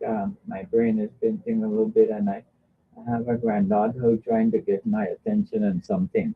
But, okay, let me get to my usual education. Because, folks, you had this week where we lost some time because of the no water in St. Croix. I'm talking St. Croix, don't know about St. Thomas. And folks, I have said, and I will continue to say, okay, parents and guardians of children in the VI public schools, I have got to get off of your behind and get active in these schools. Now, I'm saying this because we at the point that this is no joke. This getting serious with, all the problems that are just piling one on top of the other with our public schools. And the people who are getting hurt are our children, okay? Now, I'm not doing a brush, just over everything. Yes, there are some good things happening, but there is more that could happen if we have some parents who will be show a little more commitment, a little more concern about the children you bring into this world. It is your responsibility to make sure that they get all they're supposed to get to be proper civic citizens, whether it's here in the VI or someplace else they decide to go. But the problem thing is, the main point is that I'm making that from the time they're born till they make 18, it is your responsibility, and it ain't happening. Too many of you sitting at home finding all kind of excuse why you can't go to a parent meeting. And I'm saying parent meeting because, folks, that's where it happens. Okay? We have people who volunteer their time to be the officers of the parent meeting. They volunteer their time. Many of them are hesitant because they say they don't really know what it all entails. They're worried. They're not sure if they can do it or whatever. Um, you know, but they volunteer their time. Okay. Um, and if they're given of their time, you know, um, the point is these are things that you volunteer. You're not getting any kind of compensation. The compensation is that you do good work for your children. When you go out there and you participate, you secure the proper instruction, you secure the proper resources, you secure the proper personnel that is necessary to guarantee that that public school facility can function appropriately. That's what you can do in the parent association, or it might be a parent organization. And I think I explained to you before what the difference is with that. The PTA is the association, it's affiliated with the umbrella organization being headquarters in St. Thomas and affiliated nationally, while the PTO, the Parent Teachers Organizations, are 501(c)(3) nonprofits that operate independently. The point is, whatever school you have children in, okay, you need to be active in that organization. Not to do the ridiculous fundraising, because I'm so sick and tired sometimes. I go and all they sit there doing is planning some fundraising to have some party for the children or some event, or nothing against the events. But the problem is that the main focus, the priority is supposed to be the children academics. Okay, that's what the school is all about, the children academics. So you want to make sure they have the teachers they're supposed to have, the parents and support educators they're supposed to have, the facilities that are healthy and safe, okay, with the resources they're supposed to have. That's your job as the parent, as the guardian. Because when those things are in place, okay, then the teachers, the educators, the administrators can work with the children to make sure that they make the best of all there is. But we're in a problem here where we don't even have the things in place that are important in order to have a productive public education system. And it's because, my opinion, Parents are sitting on their lazy butts. You don't like it? I don't care. Because what happened is I really am sick and tired of the lack of participation. Good afternoon and welcome. Good afternoon. I think a big problem is even educated people don't understand the benefits and the purpose of education. I was talking to a talk show host recently.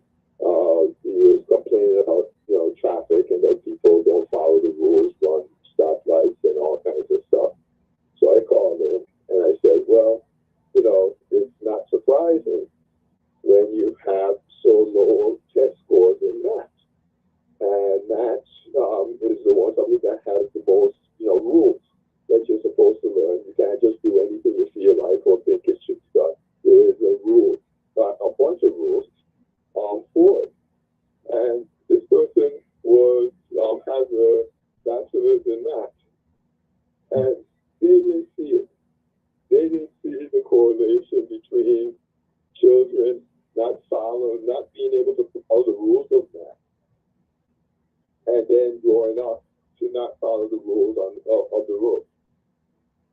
And this is a person who was educated in that and didn't seem to realize that math has a ton of rules. I think more than any other discipline. In fact, there are named rules, the associative rule, the distribution rule. They're called rules. And I think this is what happens. So I think there's a lot of people who have been to school but weren't really educated. Well, They don't understand the whole purpose of it, the point of it, don't really seem to realize what happens while we're there.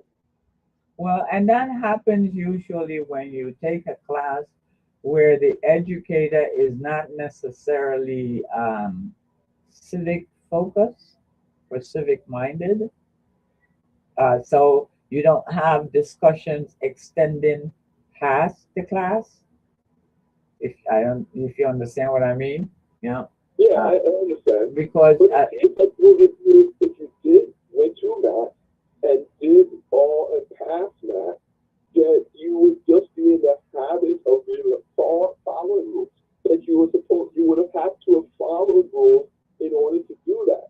And so following rules and understanding that rules are necessary seems like it should have come along with the whole process, but apparently it doesn't anymore.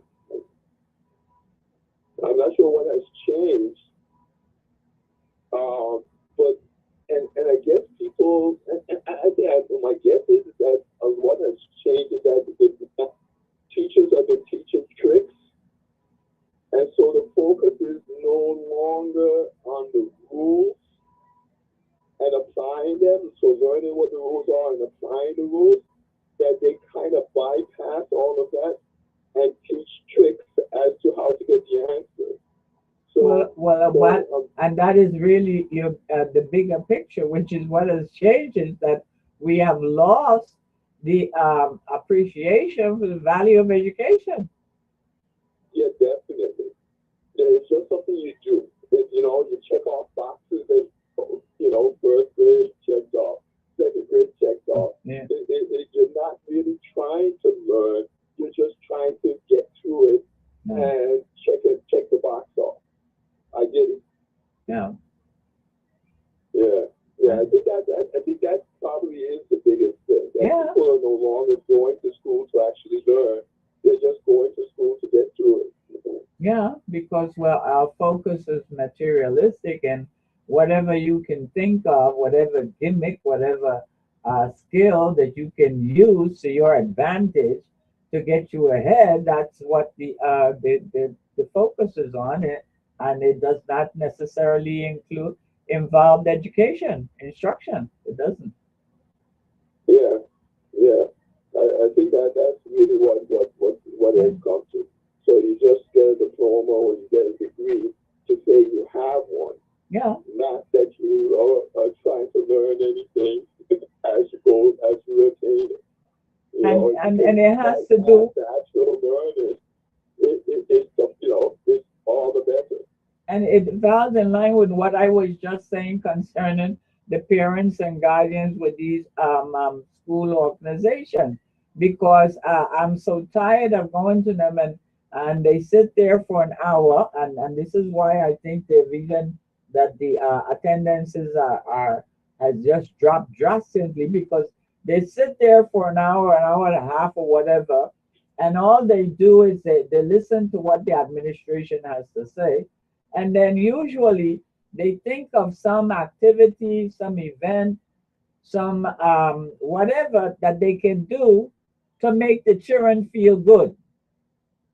You know, so they'll fundraise for a party, for a show, for whatever, but not none of them focus on, well, how are things going with the academics? What is there that is missing, that that we need to focus on trying to put in place to help with the improvement with the learning and the instruction, and that's the problem that we have, and they don't understand that if they shift that focus, they can make a serious difference in the whole presentation of education. Yeah. Well, and I can't totally blame them, because I think it's what they're reacting and behaving to what they see. So they don't see a lot of people's lives getting better because they became educated. They Because a lot of those people end up leaving the territory. So the people who got educated and their lives improved, a good, I don't know, 95% of them, 90% of them go away. People don't see that. Well, what happened to common sense? Because that usually when people get a education that they somehow succeed. What happened to that knowledge? But because they're knocked out from what they see. What they see and what is publicized, and I emphasize what is publicized, because it's not necessarily that the other thing is not happening here, but you just don't, but that isn't out in public. Most people don't know about it. What they see and publicize is people gaining from having friends. They know so, and so they get a job. Or by getting a degree that is meaningless. They go and they get a degree that you're like, okay, well, what exactly is that? But then that gets, promoted because of it.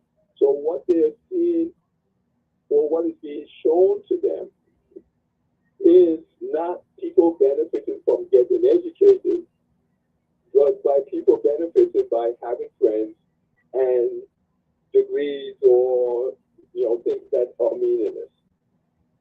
So they're not seeing somebody who goes from being poor, but then they got a degree in so-and-so, engineering or nursing or whatever.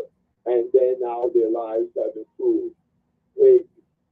So even though they know it, as you said, common sense, and but what is being on their mind, the forefront of their mind, is not that. It's the opposite. And I think that's the problem here. That people really, one, don't know what education is all about and what's the purpose of it, and what is shown to them is not showing them the usefulness of being educated. So whether their children learn something or not a big deal. The child doesn't have a teacher, not a big deal. But you tell them they can't wear some jewelry, or they can't wear a certain clothing that will make them popular, and that's when the parents is in the office complaining. Because they see that is what they believe, that is the way out of poverty. Friends and diplomas and degrees that have no meaning, no learning behind it. So I think that's what we're up against. Well, we're going to have to do something about changing, turning things around because it's you know, it's becoming a serious problem.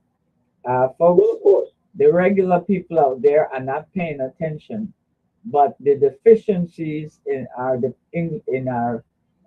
education department are really growing and becoming a serious problem. And I really don't know how else to put it. You know, and then that's and all I do is try to encourage parents to be more active in the organizations, as I said, you know, but I don't know at this point what else to do because as I tell people, the board can make a difference, but it won't presently because the members presently are consider themselves partners with the department. Yeah, yeah, that's not good. Yeah, but don't worry, your governor has it all in check. He's going to bring in teachers from Ghana. He says, you know, Ghana's an education country. Ghana, who has just as much problems as we have, that's going to be our savior. You know, we don't. He doesn't want and fought against us being able to instruct the children as to the connection of Ghana and to them as African descendants. But now he wants to bring uh, Ghana educators to teach them. Yes, yes. Mm, Yeah. mm. Well, Ghana is struggling to teach their own children. Yeah, because I know of a couple of people from right here. Well, I think one is in St. Croix and one in St. Thomas, retired, that spent some time in Ghana volunteering in their schools. Yeah. Oh, that's wild. Yeah. Yeah. But we definitely we need to all the people who understand education and the benefits. We need to get people to understand this. Our society definitely has lost the understanding of why they will be forced to say that or not to send their children to school, but they really don't seem to know what their children are actually supposed to gain from going. And so the people that know need to be more vocal and point things out because the average person is missing a lot of it. They're not seeing the benefits. They know it. They know they'll look foolish to say it out loud that they don't think education is worthwhile, so they won't say it. And then they'll say, "Oh yeah, education is you know is beneficial." But I don't think the vast majority of them could tell you why. And they don't see the link between the problems we have and the lack of education. Just like this guy has a degree in math, and he doesn't see the connection between children following math rules and later on, when they get out into grow up and become adults, following the rules of the society. If you can't follow the math rules, which are not that complicated, what's the likelihood that you're going to follow rules of the society? When you're gone 13 years of not following the math rules, the odds are rather low. And the other thing you can think of, how many mathematicians you know that are out there breaking laws? I can't think of one. And I think can't either really. There's been a lifetime of following rules.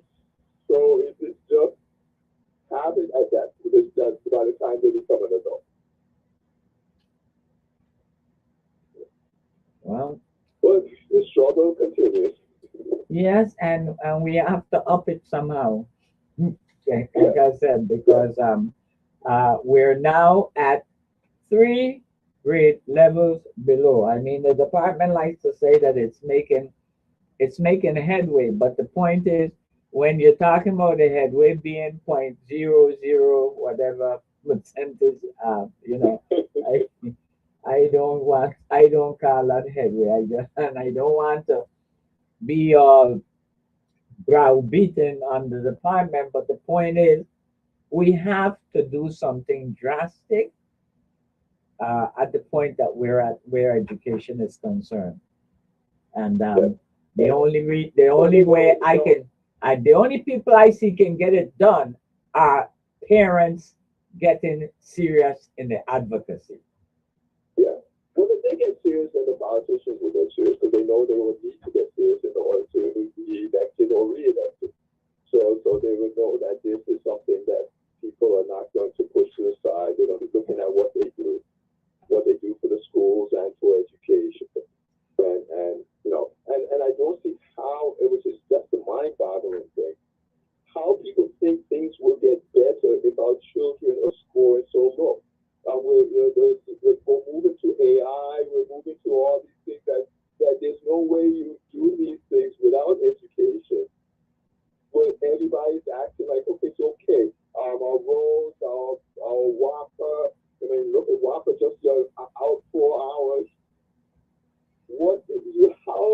But people are not making it say, what if we had a better educated public who would have people who know what they're doing in WAPA, both financially and technologically, and they wouldn't be able to say that again. Our hospitals, our roads, our sewer, our water, our waste management, all of those things, if we have a more educated workforce, they will be finding solutions to the problems that we're facing. Everything, all the complaints, crime, everything is linked to the poor education that we have. If we had a better educated public, a lot of these issues wouldn't be as problematic as they are. And they're not going to get any better until we have a more educated workforce. And you give me the opening because that's something that I intend to stress next, which is we're really, what you might say, just around the corner from the beginning of the political campaign for November 2026. And my thing to people is, any for people out there who is going, because usually in my experience, it's around the holiday season that you have people who discreetly start to mention that they hope to be aspirants. Okay, so my thing is, I want to encourage folks that those people who are going to whisper to you that they hope to be aspirants, and I hope that you will give them your support, that you tell them, if you definitely can tell me that number 1 and 2 will be education and agriculture. Yeah. These are things that you do in society. Definitely, that's where everything begins. First you have to eat in order to live. And then after you are living, you need to become more educated in order to be able to produce more. Yep. And that's what the biggest thing between a third world and a first world country is really technology. With technology, they can produce more food with less manpower. It doesn't take 100 people to farm a land. And so then now there's a cyclic thing, because then now that frees up people to deal with the technology. Yeah. And that's what people are looking at. Oh, jobs are going to be lost by AI. But that means it frees people up from jobs that didn't do a whole lot. But you have to have people doing that. And now those people are free to help with the technology. And I was just thinking this morning, people are talking about, the amount of jobs that AI is going to knock out. But we've had so many of these things, technological advances, which knocked out jobs. For instance, remember the people used to pump gas for a living? Yeah. And you'll be hard pressed to find that. But they found other jobs. Yeah. And with technology, they create more jobs. So now you have like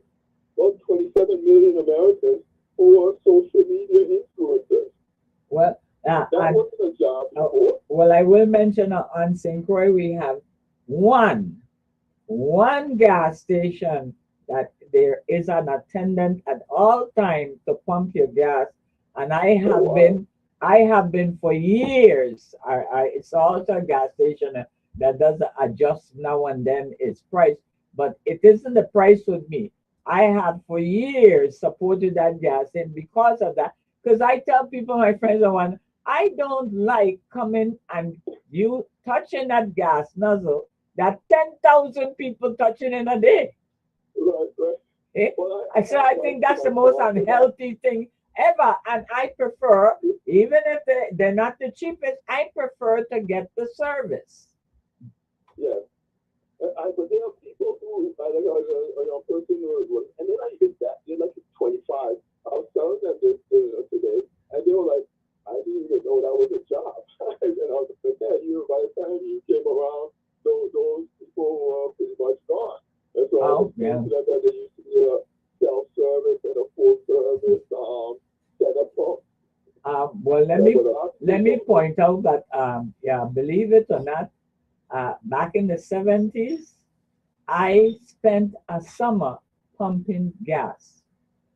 Oh, yeah. Right there at Budget up in Christiansted. It was Ford. It was Ford at that time, because I spent my first summer after my first year of teaching.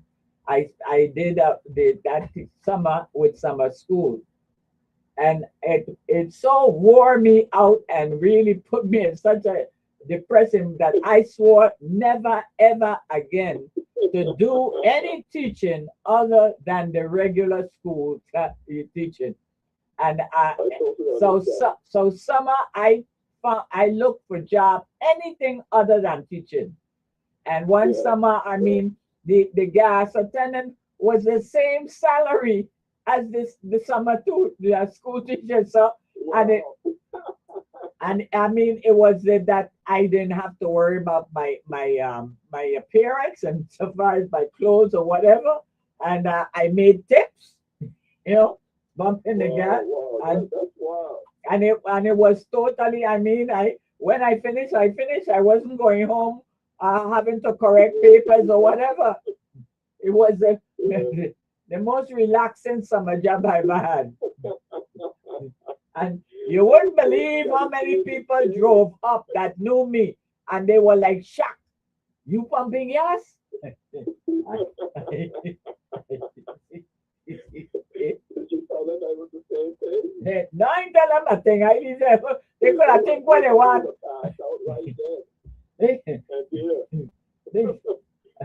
I was quite happy. I didn't care a damn what they thought.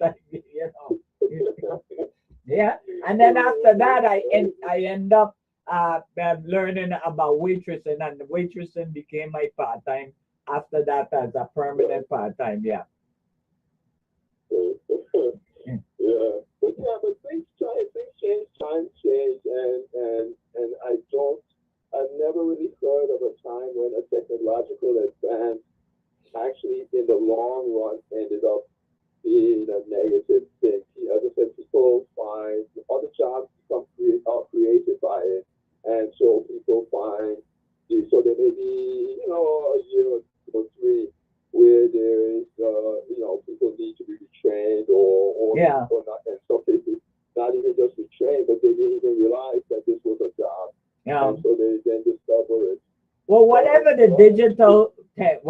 digital age takes, the technology takes away, it creates at the same time, because you got to install the technology, you got to maintain the technology, you got to repair the technology. So those locally, because I've been trying to find out what are the new jobs that and particularly in our region, because of climate change and different things. And I'm having the hardest time, and I'm it's something I was attempting to do as a member of the Board of Education in order to eventually upgrade the financial aid scholarship listing that exists, because as far as I'm concerned, the careers that are listed with the financial aid program you know, been the same list for like 20 years or whatever, you know. And so I'm trying to, because I'm seeing applications coming in from students with things that are not necessarily on the list. And there's then the situation where you've got to convince the other members that, hello, this can apply here, you know, or whatever. So I mean, but the departments are not doing that, because I reached out to Planning and Natural Resource, thinking that, you know, because they deal with fish, wildlife, seashore, that kind of thing, that they would have a list of, you know, I don't know, researchers or whatever that would be needed to deal with our coastlines or whatever, and nothing. Really surprised by this, that they didn't know. Well, We don't plan. no, but Carla, we don't plan, but Carla, we spend a lot of money going to conferences and all kind of, okay. So when you go, and it's not where you learn about those things where the department is concerned. They're probably doing what Trump's doing. That's when they catch up on their feet. Lord, how is the judge? You see all the pictures that Yes.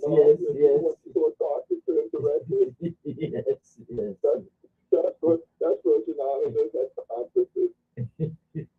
Lord, how is the judge? That's where we catch up on the law. But this is the time for that to happen, because this is the period, the generation that needs to be prepared for those new careers or updated career, whatever we want to refer to them. You know, this generation going through elementary and secondary now are the ones that to fill those spots. But you know, and that's why in the last couple of years, I've been going to the different schools, introducing the children to robotics. Over like a 2-year period, I've introduced over 500 students to robotics at level or the other, because that's that's the future, whether we like it or not. Yeah. This is what's happening, and even things like electric cars, that's a robot. Basically, once you have a computer that is controlling motors, you basically have a robot. Okay. So it may it may be spread out over a car compared to a robot where it's all in one. So factory optimization, that's robotics. It's just taking a robot and spreading it out over a factory. So a lot of things. let me ask, if I may, then if I'm looking to list that as a career, what is the career? Robotics, automate, mechanical. Automation, electrical engineering, mechanical engineering, computer science, all of those. So robot is basically taking mechanical engineering, electrical engineering, and computer science and putting it all together in one package. So basically, it would I can't even say the word. optimization, yeah. It's the area, but then the adjoining areas are those other two. Yeah. Mechanics. So really, the major item is computer science, which I believe exists there someplace, as I remember. Yeah, but that's not on its own. So computer science on its own wouldn't give you this, because then you have the physical things, the instruments that. So computer scientists wouldn't necessarily know about the motor. And then you also have to have the balance. So that's where the mechanical engineering comes in. So computer scientists, the average computer scientist wouldn't know about these other two factors, but they could. It all depends on how much they extended themselves. So it's and then AI, of course, is computer science. Yeah. So which of course also would rely on some mechanical engineering, because you got to cool the system. They create a lot of heat, and so that would fall on the mechanical engineering. And then, of course, they run by electricity, so you would bring in electrical engineers. So those two kind of play a role in all of it. But more, I would say, in a sense, for lack of a better word, more of a supportive role, but a necessary supportive role. Mm. Yeah. So, All right. so these are and these are the areas that we need here in the Virgin Islands. We need at least some of our people who go off in these areas to come back. We don't need all of them, but we need some. And we're just not creating the environment where, I should say, come back and stay. Because we get them coming back, but then they get frustrated and leave.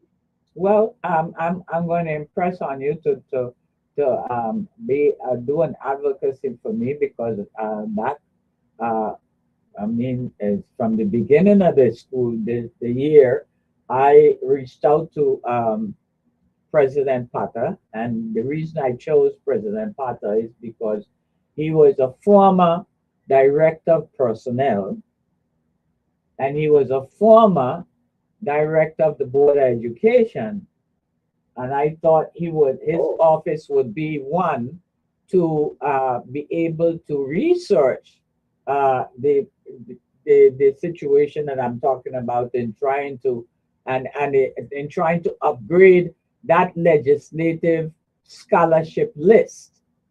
Right. I haven't heard anything. I reached out a couple of times like that. So if you have some contact, that maybe you can call his office, and his chief of staff, I think his name is Christian, his last name is Christian, Mr. Christian, and make some suggestions of, because you see, it is a legislative change that would be needed, because it is the list is appropriated, the amounts is by legislative appropriations every year.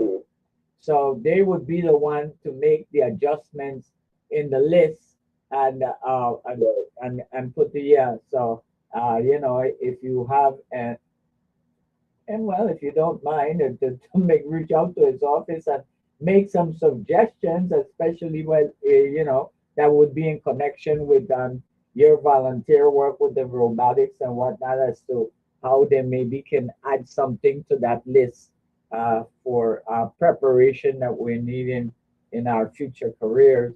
It would be helpful. Yeah, definitely. Yeah, that seems like something that should be looked at at least every 5 years or so, to see what does things change, within that time period. Well, let me tell you something interesting. I don't have the section right now, but in Title 17 of the VI Code, there is a section that specifically directs the Board of Education biannually to upgrade that list. That is, oh wow. And I first joined the board in 2013, and I have, because as I have pointed out many times, I read and reread the entire Title 17 before I decided to be a candidate for the Board of Ed, and I have been trying to get certain things implemented with very little, if any, success. And that is one of the things that the board, and that is why I decided this term. Why they're resistant to it? Because it would seem like it would just be a logical thing to do. Well, I think maybe it's because of what I'm pointing out, a lack of knowledge. So that is why because they don't, we have no way of knowing what the careers are that are needed unless we go to the different departments, which I have personally tried to do with no success, which is why this year I landed on going directly to Senate President Potter, as I pointed out, because of his past director of personnel and past experience with the board. I thought he might have some kind of background that might help to connect and in order to get the list upgraded. But that is that. And if the departments, the people I don't know if it's the directors of the commissions that we'd have to look to in the different departments to mandate that they make a subject recommendations to the legislature of careers that we don't have listed that they see on the horizon. Otherwise than not, I don't see the changes happening. Yeah. And it seems like they could be running into this, that, as they're planning to do this, that, and the other, that they see, okay, well, we need somebody who's, into this, and somebody, so it seems like that should already be on their mind, because they should have been running into these issues. Well, that was my thought, but I found out different. And that might explain how it's different. That's why I'm having a hell of a time and looking to pull you into it now. Yeah. Wow, we're really in bad shape. Really bad. It's surprising that things don't work. God has been smiling on us a bit, because what we've been doing, we really should be in a lot worse condition, But I guess that's where Uncle Sam, our colonizers, are a little bit beneficial to us. That they save us from going over the cliff into the abyss. And I really think that we could get further ahead if people would be more vocal. Because in private or small groupings, you find people say things that really should be said out loud. Yeah. But they're afraid to, they don't feel comfortable to, or I don't know what it is. I find people don't like the truth. It tends to get them angry. They like to live in a world, a fantasy world, and if you bring up reality, it ruins their fantasy, and a lot of them get angry. So I think that's why you find people don't say anything, because they tend to end up, we get run into somebody who gives them, they get a negative effect from. So eventually they decide, okay, nobody wants to know. No, nobody cares. So let me just, shut my mouth. I'm just bringing on problems to myself. And like you mentioned that, I think that is a major thing that we really need to try and turn on. Because as I think about it, when I was younger, I remember even in the politics, it was about people who spoke more the truth. Yeah. They offended people, but they spoke up, and it helped to get it. And so, as you say, I'm reflecting. I'm thinking, yes, you got a point. So that is what we need to focus on to help to create a space where people feel comfortable speaking the truth or speaking their mind. Right. Yeah, the truth as they see it, Yeah. not necessarily, but at least you're trying to say what you have observed and what you think is going on and which direction we should go in. Yeah. And then, at least putting it out there for people to analyze and to see whether or not you're right or not. And that is something that we have to do immediately, applicable to our potential political candidates. Yeah. Because I would say that for the past 3 decades, we have hid the truth about candidates that we know, and this is why we've gotten over and over non-productive leadership. Because we know better, but somehow we don't say anything, and we allow the wrong. Not until after they get elected, and then that's when you start hearing. Right. Like, okay, that information would have been useful, 2 months ago. Right. Yeah. So But when the election's over, and then they come out and say, oh, well, this person this, and I'm like, really, you all the time?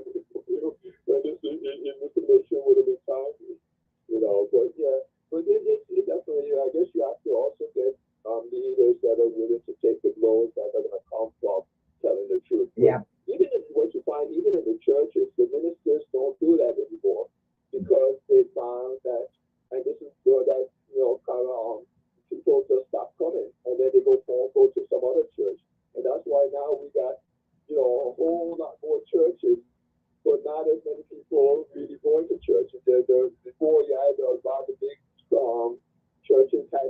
services on Sunday.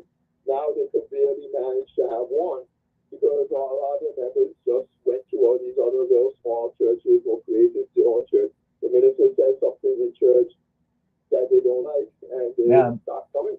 Yeah. You know, Oh, the oh. past, the ministers used to be able to tell us when we're doing wrong as a society and bring it to our attention. Yeah. Now they just shut their mouth and because they know that it is not going to be received well.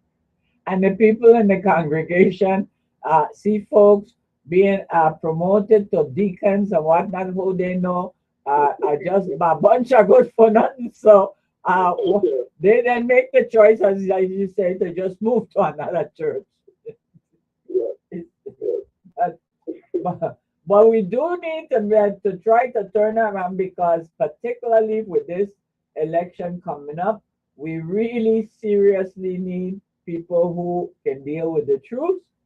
And because given the fact that our national condition being what it is, we have to make sure that locally, we really make some adjustments that we can fare through the 3 years. They don't appreciate the truth. Our leader keeps lying to us, full lies. Yeah. I think he says one thing one day, and then the next day he says he never said it when there's film and video of him saying it. Yeah. Yeah. And why I'm saying it's important, because particularly for us and our situation right now, with our location and what is happening with this service situation, we have to secure ourselves locally, and we need a dependable leadership to make sure that happens, because we can't play around. Okay. And we should be like, if you're making decisions on lies, how is that going to work out for you in the future? And that's the amazing thing, that people think things are going to get better. And I'm like, how? If it does, it's like we want the Powerball. And the odds of winning that are so huge. Yeah. Yeah. But that's what we're doing. We're making Powerball decisions. Yeah.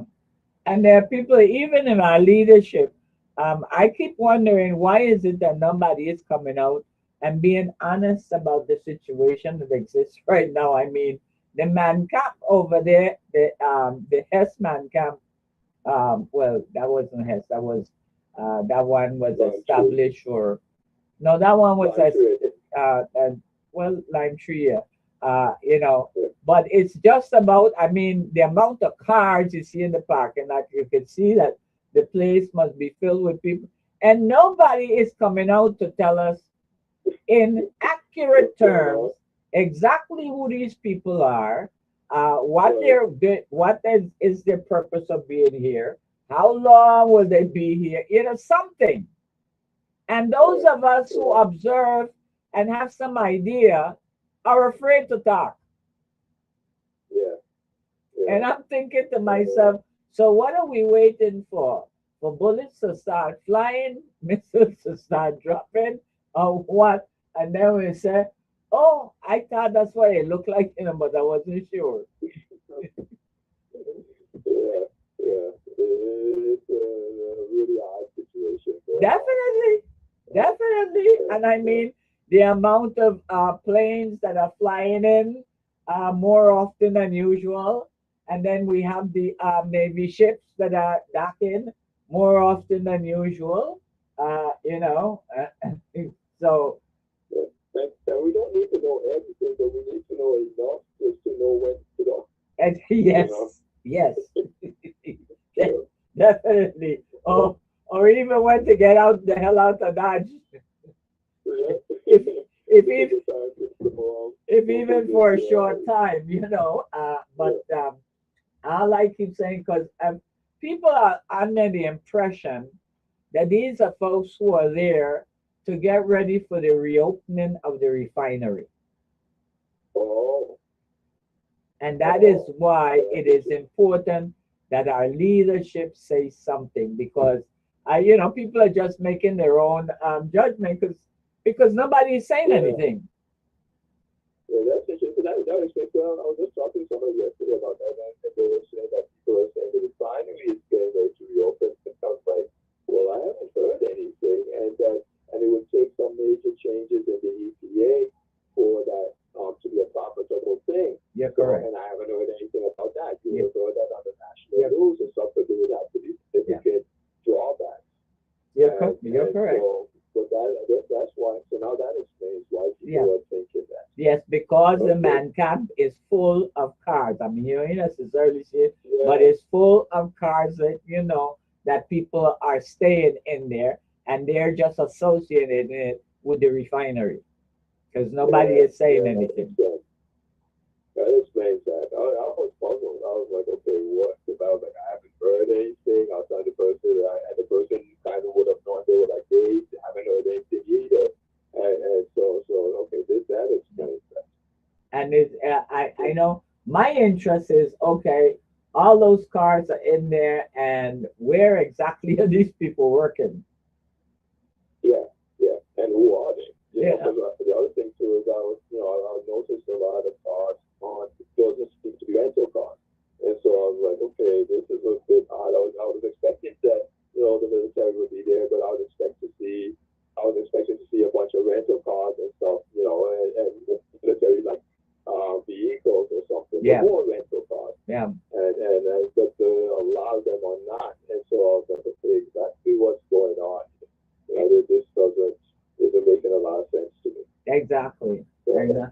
And as I keep saying, nobody is giving us any information, which I don't understand why not. Yeah. And I was, I see so maybe I don't drive by, take that route as often, just in case something happens. I could be driving by and get caught up in something. So if I have some clue as to what's going on, maybe I'll adjust my route. And that's we need a real information. Of course, there's going to be a lot that we won't know, but we don't need to know everything. Well, we just need listeners to be able to make our wise decisions on our personal lives. Yeah. And definitely, and well, what people need to understand is this is one of the consequence of being a colony of America. Yeah. They don't have to tell us anything. Yeah. So it's like that. But I have noticed, and I was waiting to hear if anybody would say if our usual vacationer has been cited or have any plans, because for them not to do the regular vacation is in itself an indication of something. Yeah. Well, but they're getting older too, so that might be a thing. I think there was. But Carla, because you're older don't mean you don't. Because you're older don't mean you don't fly. Yeah, I know, but I think he was dealing with prostate cancer the last thing I heard, so I don't know how. That might be a factor. Oh, I see. I see what you're saying. Because I was thinking if the older you get, the more you want to think to get out of them cold. You'll get out of them cold weather. Yeah. Well, he doesn't have the stress anymore, so the getaway may not be as needed. No, but that's when you want to sit down on the beach in a little a little rattan chair and just have the sun, keep you warm. Yeah. But But all that is the those questions into the whole thing. But I did forget. Well, not that I did forget. I didn't know that the cancer was a definite thing. I thought it was a rumor. No. As far as I kind of remember seeing this in the national news about maybe a month or so ago. And that was a definite. So then at first it was like, there was a little something. It came up again. So I was like, okay, this seems to be more serious than initially thought. And so it seems like it's a definite thing that he's dealing with.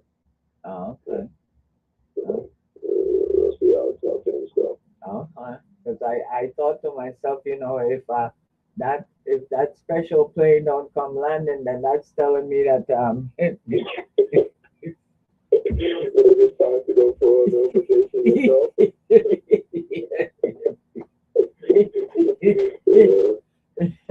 Well, I don't think they will do any, whether they, well, in general, anything here, it wouldn't be worth the headache. Well, it wouldn't be worth the headache as long as we keep that blasted refinery closed.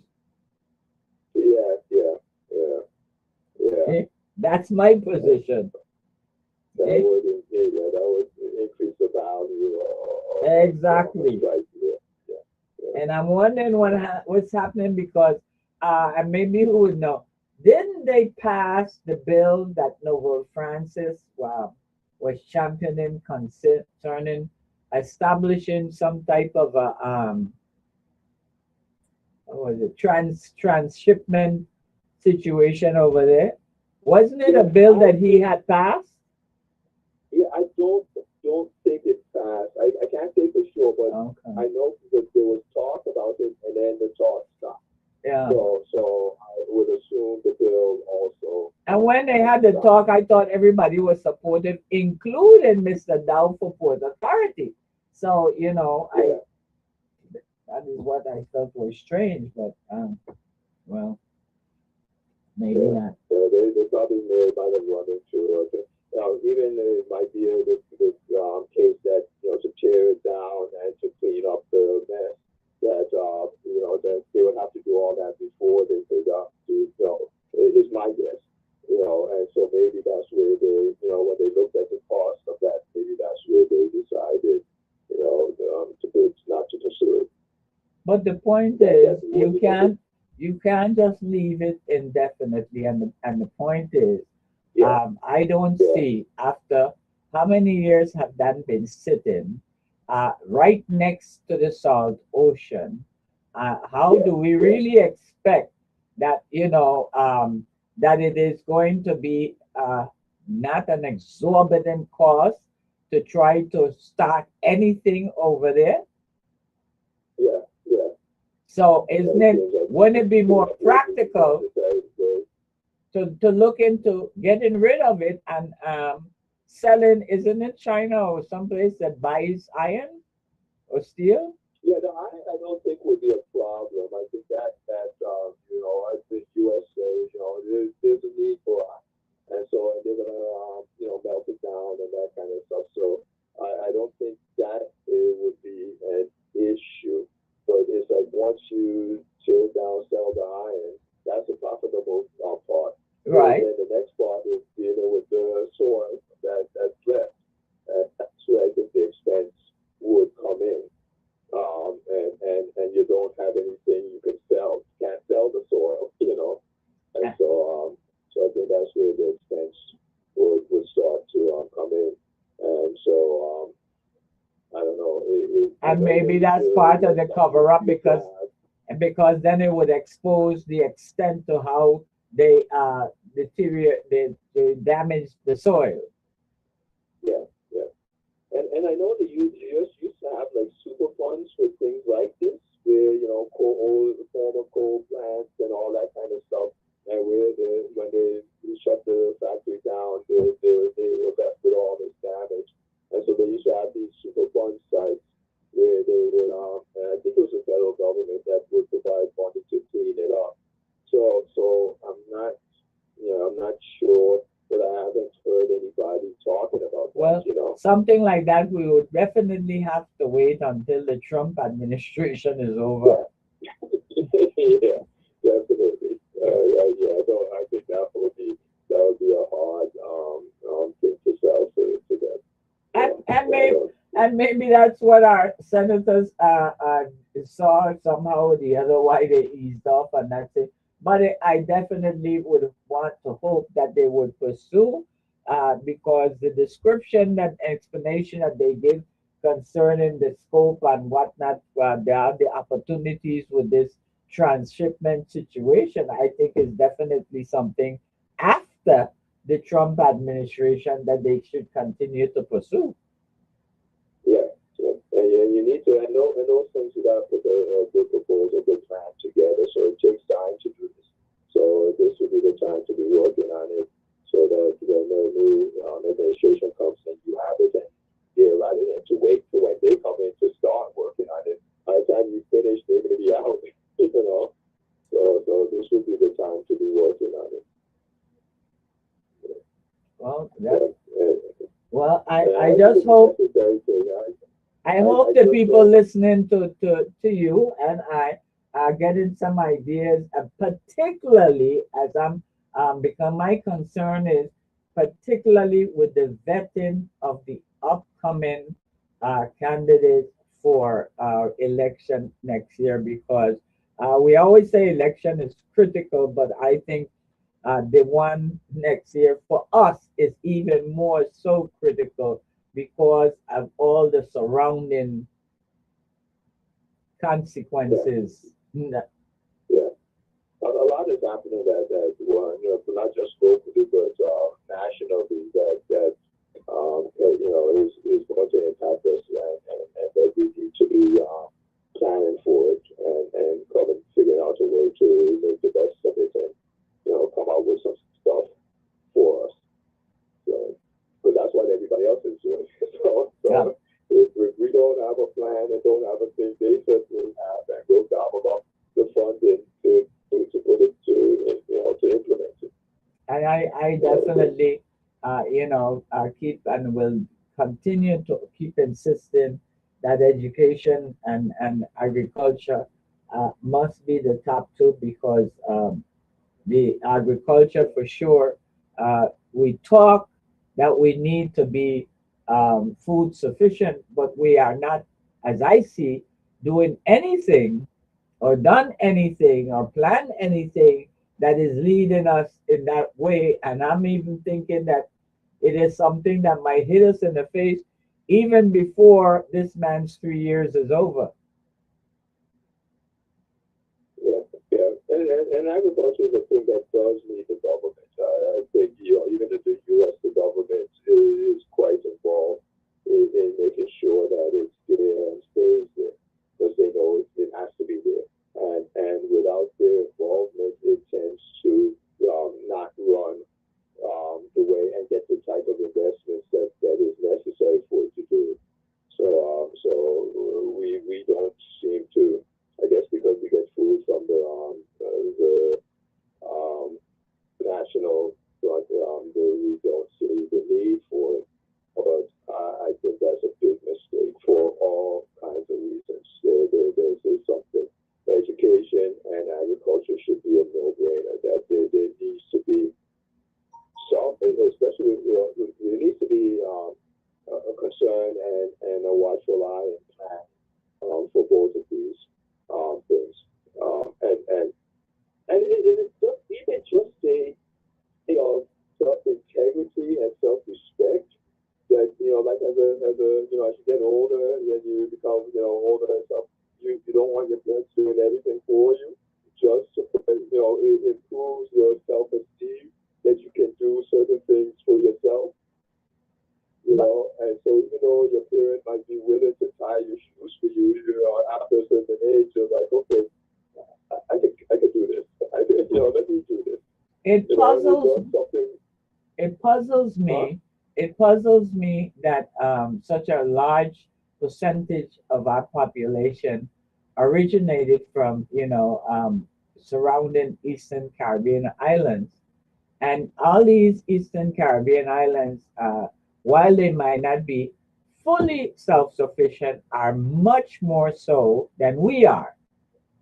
Yeah. They We're have. trying. At least that's the thing. We're not even trying. So my thing is, why is it that if we got, these are people mostly who migrated from all these different islands, how is it that they're not advocating, they're not part of the advocacy for us to establish our agriculture here? I mean, how is it that they're so silent and they don't see that as important for leadership to be supported? I think that is tied to also our boundary education. So I was talking to somebody before, and there was,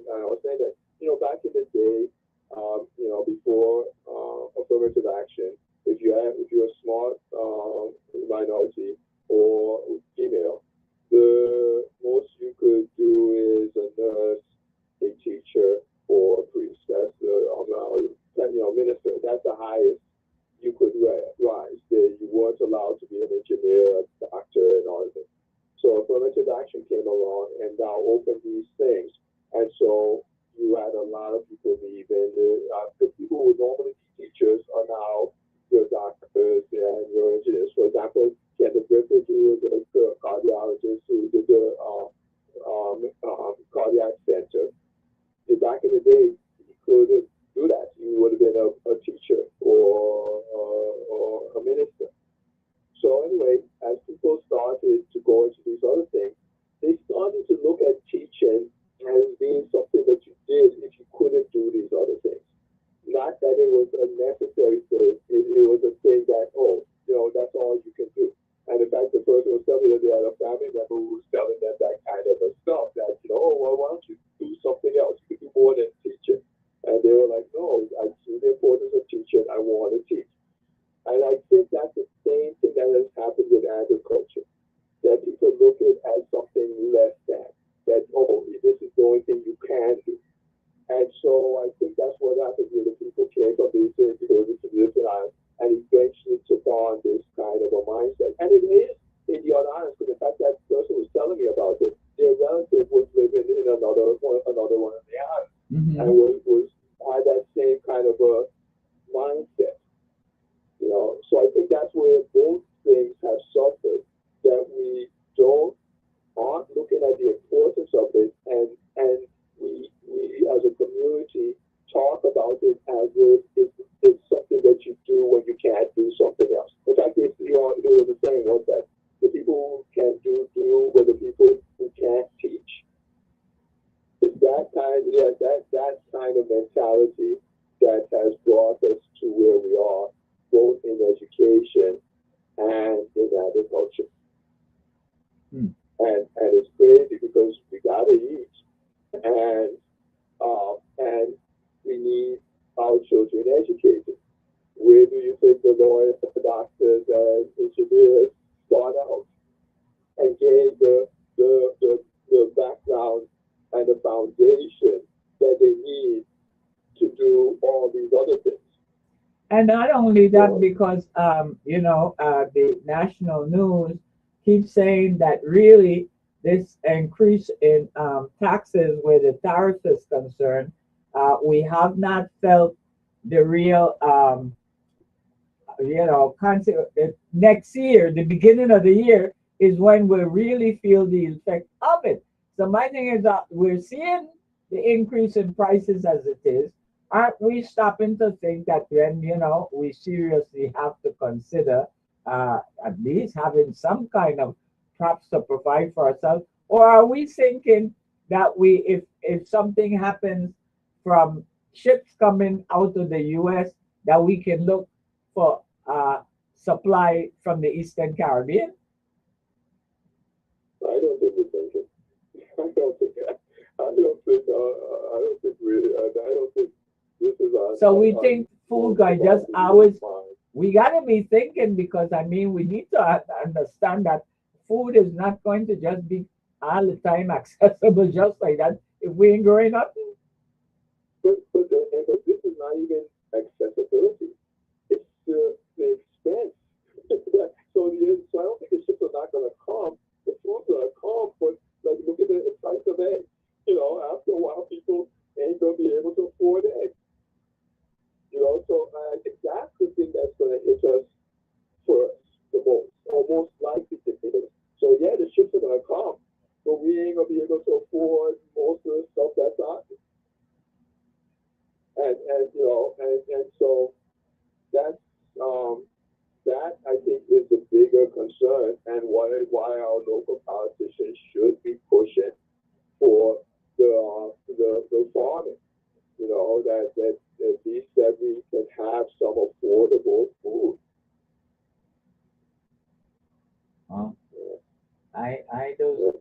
I just hope that we get serious and make sure that we up our game with the vetting of these people that come in front of us, that we at least, if anything, maybe get a 60% decent choice. Yeah. Eh, Well, I think what it takes is pointing out where education can help us. That if we have, better educated farmers, we have people who understand the soil. So, for example, that guy, I keep forgetting and don't know how to pronounce his name. But the guy, the president of Burkina Faso, I think he has an undergraduate degree in mineralogy or something along those lines, the study of the soil. And okay. that's why he's pushing agriculture, because he knows he has a background where he understands what is necessary Uh, at the very beginning of it as and he knows, so that his education has made him realize the importance of agriculture, because he's a soil scientist. okay. And so these are the things that a lot of people I don't think know that, so they're just thinking he's just doing this out of the blue. But no, the man has been educated to a point of being able to understand. And so even though agriculture is not his exact thing, he's been educated in something that agriculture depends on. So he now understands somewhat of he readily, in a quick period of time, understand what the farmers need. yeah, okay. Well, you just gave me something to Google because that definitely would be a career that we need. Yes, definitely. Whatever Definitely. whatever the career is as with the soil scientist. Yeah. Yeah. Yeah. And I believe it's mineralogy, but it's been a little while since I looked it up, so I'm not 100% confident, but I know it's a soil scientist. Okay. That he studies the science of soil.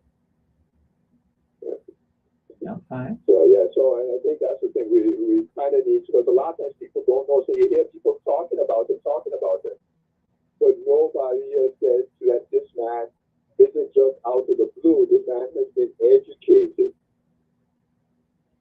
and the importance of him being educated to be able to do what he's doing now. And then he was also in the military too after that. And I guess that's why he Yeah. understands because I heard someone talk. We were talking about the roads that he's building, doing something with melting tires. I think it is, and Yeah. and and somebody wanted to criticize it, and I was thinking to myself, well, if he's doing it, he must have studied and know. And now he explains by you saying what his degree is in, that would make it understandable as to how he sees using the tire. Because people say sometimes that it's something that they used to say that tires aren't good for using in the road. I forget what it Yeah, is, but there's some issues with it, as people are working on it, eventually they may come up with how to deal with the tires, the rubber has toxic stuff in it. right, And so there's some issues. But as I said, people are doing research. Eventually, they may figure out. So it's thinking like with fiber optics. yeah, The idea of using fibers to do like this was there. Newton came up with it. So when physics first, the creator, the father of physics, came up with it. Right? But then the problem is that it had water molecules in there that used to scatter the light, and so people couldn't figure out how to make the fiber without the water molecules in it. And it was a guy at Cornell, he and two other people who they figured it out, and that's when now fiber optics was able to be used to in communications. So a lot of times the idea is there, but there's something stopping it, and it's not until somebody finally figures out how to get past that, yeah. then it becomes a practical thing. And so I'm sure eventually somebody will figure this out. The only question is when, you know. Understood. Yeah. Okay. So, but that's the thing. A lot of people, a lot of these CEOs and stuff in companies, they have engineering degrees, physics degrees, computer science, but nobody knows. So a lot of people don't know what it really takes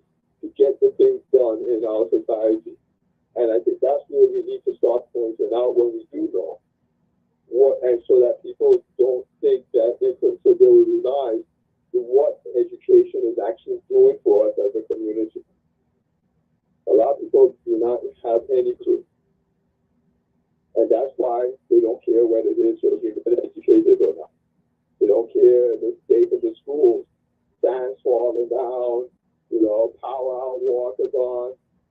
We've almost had 2 weeks of school not happening from the beginning of the semester. We're up to day 9. One more day with 5 days in a week, 5 school days in a week. One more day would make it 2 weeks of school gone. And when I was saying that is gone, not to be returned, because I heard a caller on a radio program talking about they're going to have to now schedule more makeup time. And I tried to call in to let them know that in a secondary level, that's not possible, because people they think about what school was years ago when you went to school and you did the same subjects from September to June.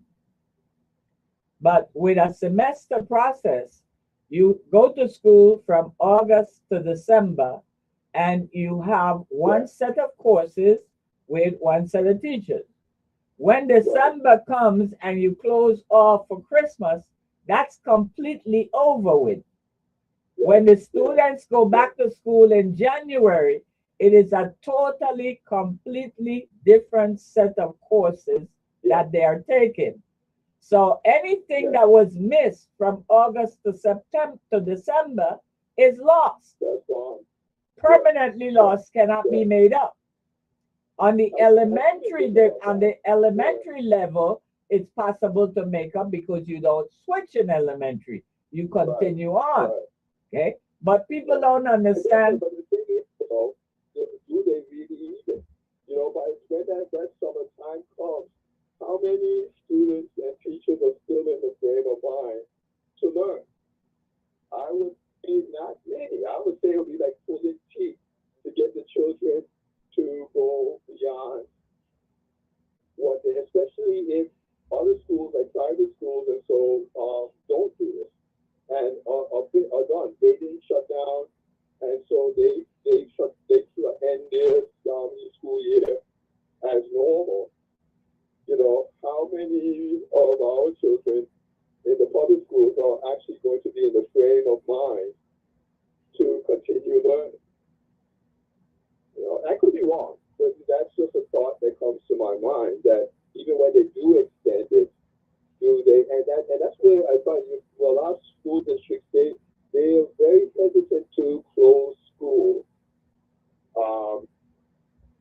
And I know they have places that have snow and snow days, but there's a lot of places that don't have snow, so they don't have to worry about that. Well, what you do have, caller, that you're forgetting about, is that all over the United States, they're still trying to catch up from COVID problems.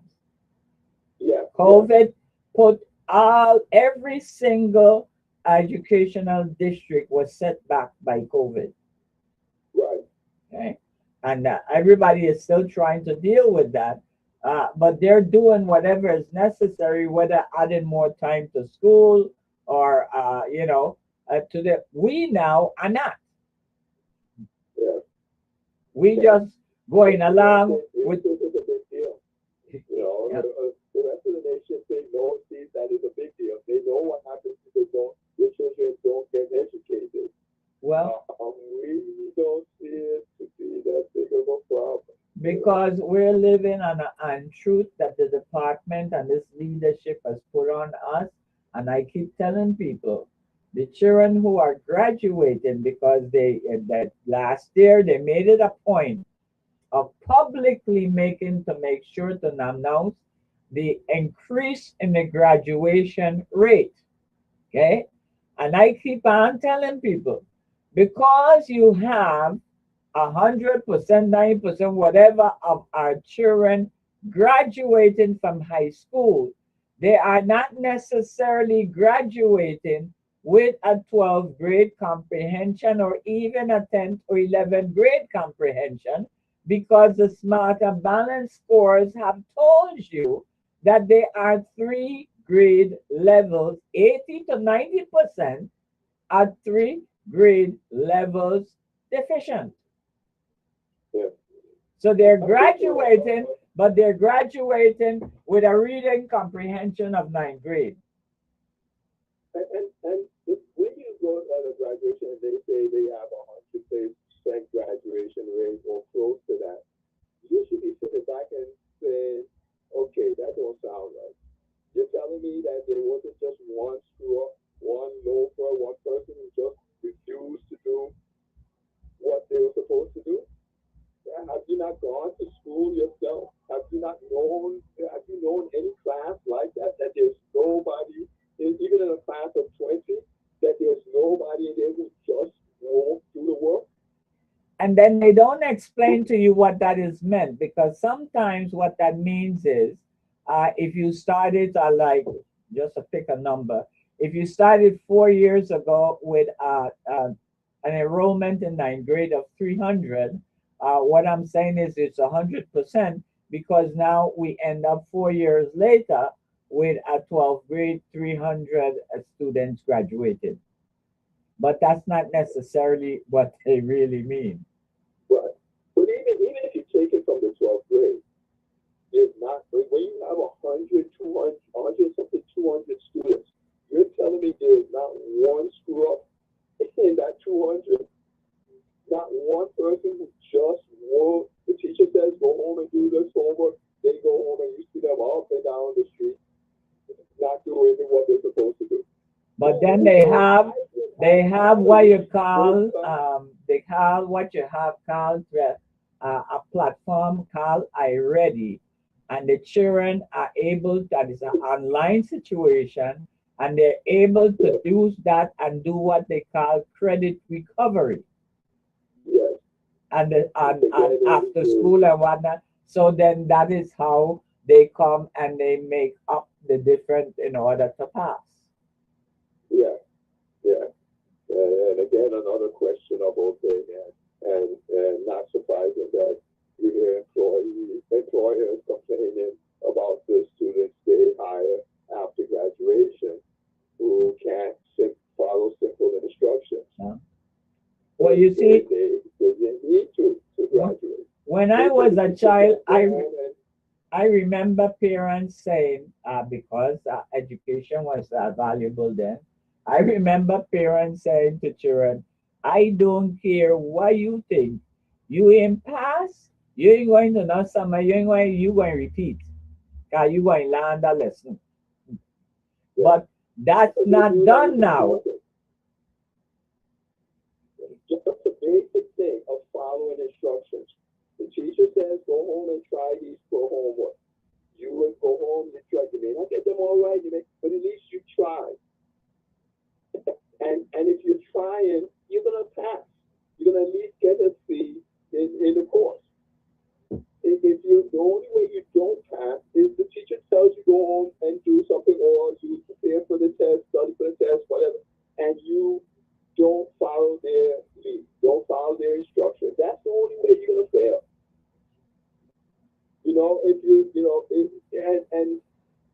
And so what we're having is, but then they find a way to graduate them anyway. So the student can ignore the teacher all semester long, then go on iReady or whatever computer thing they have at the moment, sit down for 2 weeks, do that, pass. So now you have a student who's graduated who can't follow instructions. What employer can do anything? Even pumping gas, an employer can't deal with that.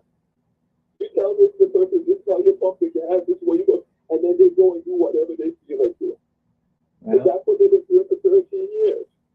And it is the parents who are to make the difference by advocating for quality. Yeah. Okay.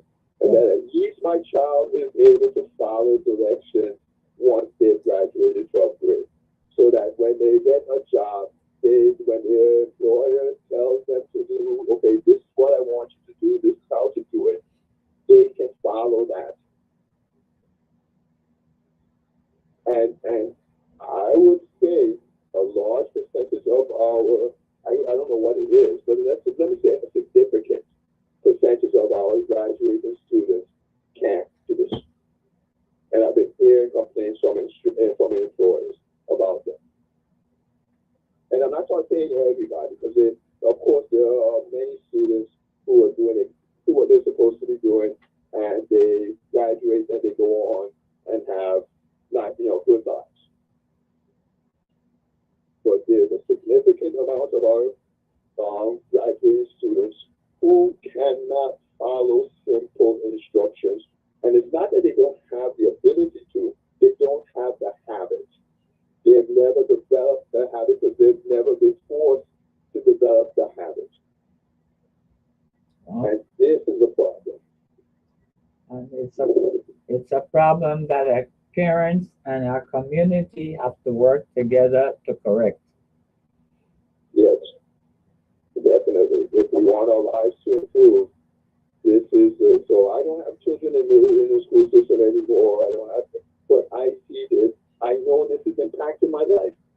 When I go to the store, you mentioned about your experiences in the store. I'm sure everybody can talk about their experience in the store with an employee who just has no clue what they're doing.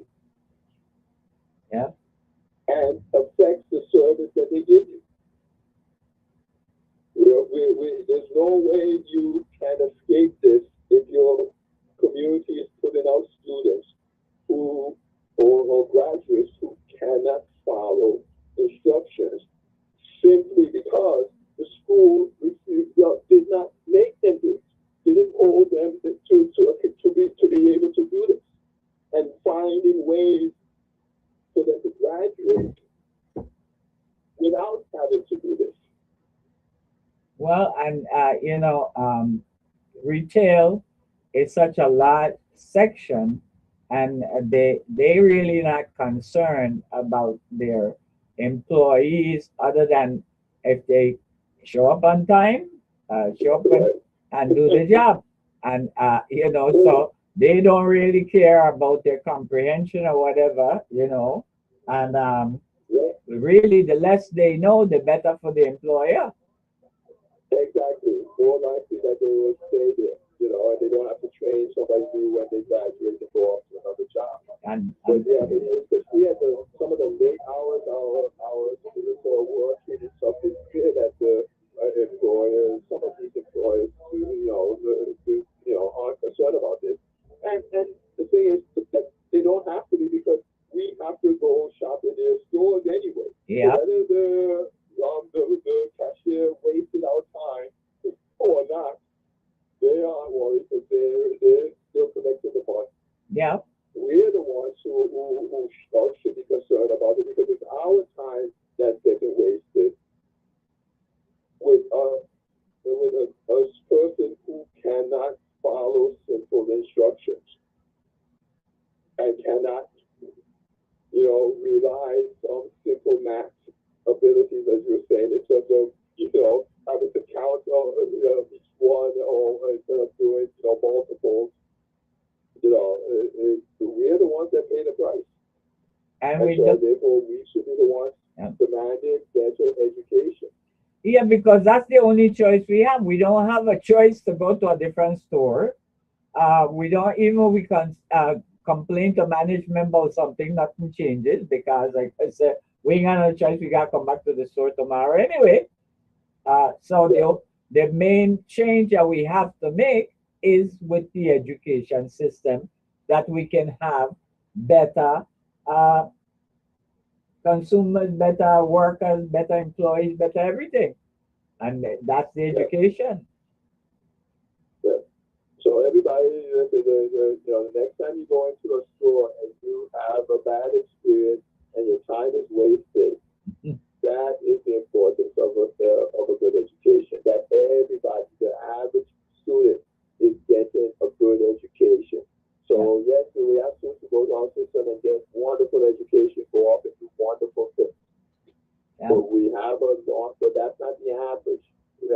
average person needs to at least be able to follow instructions. And we're not looking for candidates to tell us, yes, education is a priority with me. I am going to work to improve it. No, how? What are your ideas? Give me at least one idea. And don't tell me you can't tell me that because you want the next person to know your idea. Hello.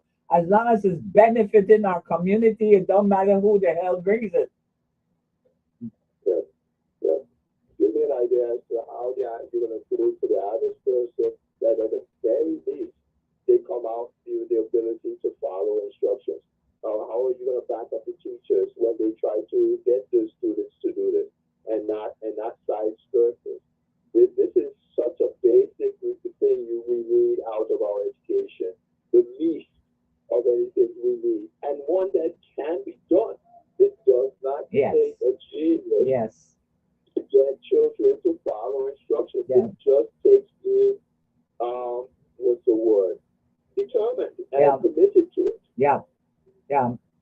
Consistency, because it's the one thing Yes. I tell people I learned as I cite in my 30 years experience that when you give a child directions, instructions, rules, as long as you are consistent, that Yeah. child will comply. It's when they test you or they say, observe the experience of someone else testing you and you cave, your dog dead. Yeah. Eh? That's Yeah. like when I hear people say, "Oh, the spanking doesn't work," and I'm like, "One person spanking won't work is if they don't something's wrong with their nervous system and they can't feel pain." But spanking works. Now, where I see it doesn't work is inconsistent spanking.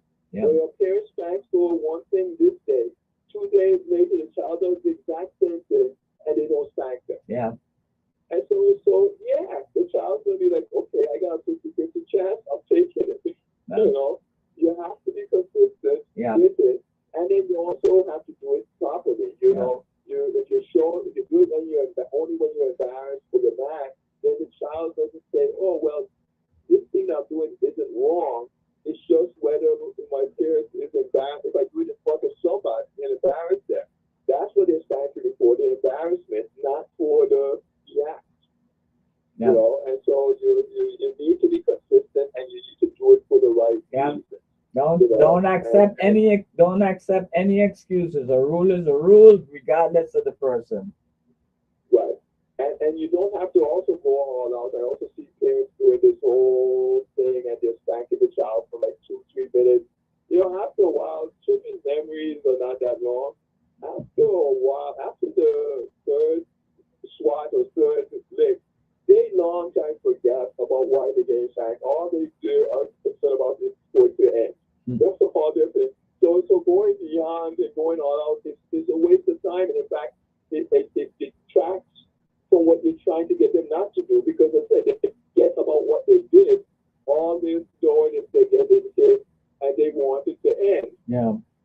And so by the end of the spanking, they don't remember why it even began. Yeah. So you try to get them to stop doing something. You basically annulled all of that. You taught them out. And then after about 2 swats, and then usually it takes 2. If it takes more than 2, you ain't doing it right. If it takes, but you might say, okay, maybe 3. But no more than that. After that, you have just wiped out the whole learning thing about the spank. That child don't remember why they're being spanked anymore. You know, and so yeah, it doesn't take us all that. You know, if you're trying, and I have not met I've heard people, children say, oh, they spanking don't work. Then they leave the child with me, they do something wrong, and I spank them, and they stop it, they didn't work. And I'm like, how are you saying it ain't work? You know, and so unless that child has neurological problems where they don't feel pain, so who doesn't respond to pain? Yeah. You trip and fall, or you bite your tongue when you're eating and stuff. You next time around, you chew and maybe pay more attention to when you're chewing. Yeah. Who doesn't respond to pain? Unless you just don't feel Well, I don't know if it's something that's with the recent generation, but I know my generation, we all felt pain. and, and we tried our best to avoid getting that pain. Exactly. The biggest organ we have is our skin, and it's full with nerve endings. We learn most of our lessons in life from pain, Yeah. and then we learn how to avoid things. We learn how to walk, Hmm. and because again, when we try and we trip and fall, we hurt ourselves. So the next time we try something different. Mm. So I'm like, how are you gonna take out spanking when that's how we're learning about life? The majority of what we well, I would say the majority, but close, if not the majority, close to the majority of our lessons in life come from feeling pain and then learning how to avoid that pain. But there are those who will tell children that as far as they see, uh, spanking is child abuse or whatever, but they don't do the full explanation of letting that child know if you want to be whatever you call it and report and call 911 because you got a spanking, be ready to accept the fact that that may not ever be your home again. Right. Okay? And then my children knew that. I was like, whenever you're ready to move out, you go, feel free to go report this to the police. If things are that bad, when you have to call the police, then you really don't need to be here. Yeah, well, So this is not a good situation for you. If things have gotten to that point, you know. But I need to report to Earth and gravity then. Because every time I trip and fall, the gravity and the Earth are using me. Carla, I think you get it. You got over the edge. Oh,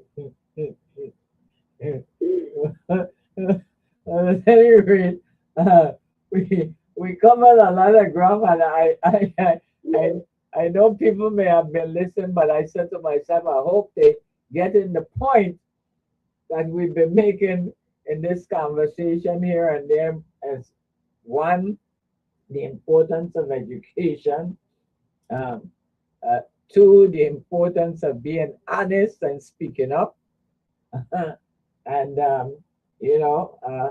that we must all try to advocate for better education and better agriculture needs. Because especially in St. Croix, where we seeing things happening, I don't know what's happening in St. Thomas, but for sure, St. Croix is looking, um, dangerous. yeah. Well, they're getting aircraft carriers over there.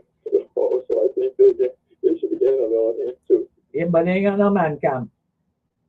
No man camp. They're mainly, they're out at the bulk of them. Yeah. Yeah. And then they take off after a while. Okay. Well, I have someone trying to come in. Let me see what we have, Okay. what comments we have. Thanks for the conversation. No problem. Good afternoon and welcome. Thanks for holding. Hello. Good afternoon, Ms. Moorhead. How are you doing today? I am blessed and highly favored. Hope you are same. How the weather treating you? Well, right now I am on I-95 headed south to Jacksonville, Florida. I'm in South Carolina right now. I'm heading there because my sister passed and Friday's her funeral. Oh, dear. My condolences. Sorry to hear that. Thank you. But yeah, you've been entertaining me for the last hour. So, but on a more serious note, Yeah, go as ahead. I've been voicing, I know that just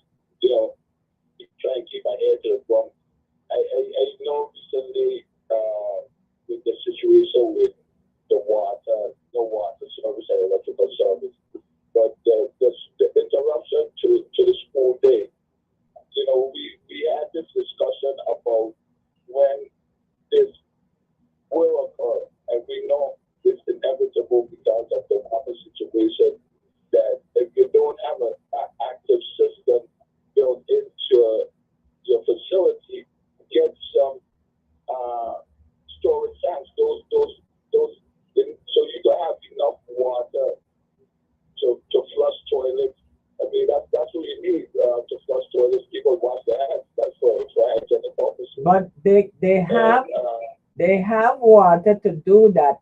The problem is, I believe, is that they do not keep the pumps operable if they even have a pump. Oh, okay. Oh, that's it. Yes. If you don't service the pump, that them run them regularly, Yeah. they could seize up. Yeah, that's the problem. Because Yeah. I don't know about St. Thomas, but every public school in St. Croix was built with some a massive systems systems at least to for the capacity of the enrollment. So I know because not recently I had a conversation about having agriculture going to take some water out of one of the systems because something I don't know what something with a filter wasn't clearing to the water, and the inner courtyard of the school facility was flooded after a heavy rain because the water was not escaping. The system was overflowing and the water had no escape because the filter or something was clogged up. Well, see, that's the problem, lack of maintenance. Yeah. And so those I know, and everybody probably went to city water, proper water, Yeah. and got on the line and abandoned their system. Oh. Yeah. But when water is such a crucial and critical element, that you need redundancy, you need some sort of backup. So in case water system go down, you have the system, especially if the switch rate around, those systems are filled. So they need to make sure that they have working pumps. Yeah. Yeah. I am going to make contact with all of them went away. I don't know what the event was, but a majority of the legislators went to the mainland for something or the other. I don't know what it was, but I do intend to contact them on the return that any meeting that they have prior to still now before the end of the year or before the beginning of the next semester, that they can find out from the Bureau specifically, facility by facility, if there is an operating water pump. Because like I said, the water is not the problem. All the systems got water. Well, I mean, once you have a catchment and it raining, if the catchment can catch the water. They got water. It's not necessarily water. It's not water they can use for drinking or whatever. No. But for flushing and stuff, yes, they got water. Yeah, this is not potable water. This water is for that's what I say for hygienic, for flushing the toilet. Right. Well, now that we sent back $60 million went back sometime this year because education was unable to find a use for it. The amount of wasteful spending that this administration is doing, I was trying to yesterday. Senator Francis was the show. I was trying to get it because he's the chair of the financial committee. I want to ask him about that $220 million that is Bruce, the former Commissioner of Finance, stays in New York in a money market account. What's going on with that money? What's going on with that interest? We haven't heard anything about that money. Isn't that the money that the governor at one point pointed out, because it sounds like the same amount that he had as a rainy day fund for the next administrator, for the next governor? Oh, I'm not sure. I read that. But let me ask you something. Because the fund was ARPA fund, and again, due to the fact that it was a state of emergency, so the executive branch were the caretakers of that funding. Now, once that fund is placed in a financial institution and it accumulates interest, then I think by law, by Virgin Island statute, the first branch of government, the legislative branch, supposed to be the ones in control of those assets. So Your operative word there was supposed to be.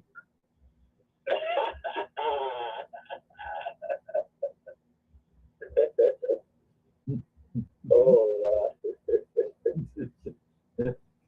Don't laugh too hard and get distracted, but the two things that our schools are going to need moving forward is a backup generator with an automatic transfer switch and some backup water system. Because if they are tied into the city water and there's a water service interruption, then they need to have an alternative. That way they don't lose days. Let me ask you something more. Is there any kind of federal regulation about the amount of days each student is supposed to be in the classroom? There is a local law that school is supposed to be 180 days with 6.5, I think, hours a day. That's the law. But as I have said before, and it is well known, and this is even way before the two hurricanes, we have, and by my count, and I stopped counting some time ago because nobody paid attention to it, it was running between about an average of 160. We weren't making 180 at all. Okay? Because my position was, it was something that I said to the commissioner. If you're not getting the 180, but you're paying, the teachers are getting paid for the 180, don't they then need to either return something or show that make up for it by maybe having a summer session, working a summer session, because the deficiency was necessary and nobody took it on. So teachers are teaching less and less and still getting the same salary. And it aggravates me when you talk about them doing something and the first thing they tell you is, well, you're going to compensate me? So if the school day is interrupted, like say 3 hours into the school day, the teacher still get paid for the full day? Yeah. Okay. Because No, once it is determined to be a school day, and a school day is a day when there are teachers and students present. Once that is established first thing in the morning, that's it. Regardless of how long your day, it's a school day. The other thing I wanted to ask you was,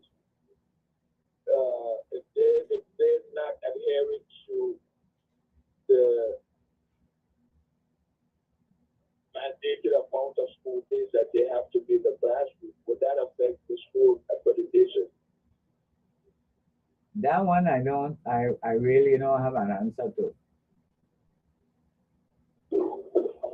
I would guess not, as long as you the other things are in place, which are a decent graduation rate, a decent academic standing, that type of thing. Those are though, because accreditation is based on several items. It's not just one thing. Oh, okay.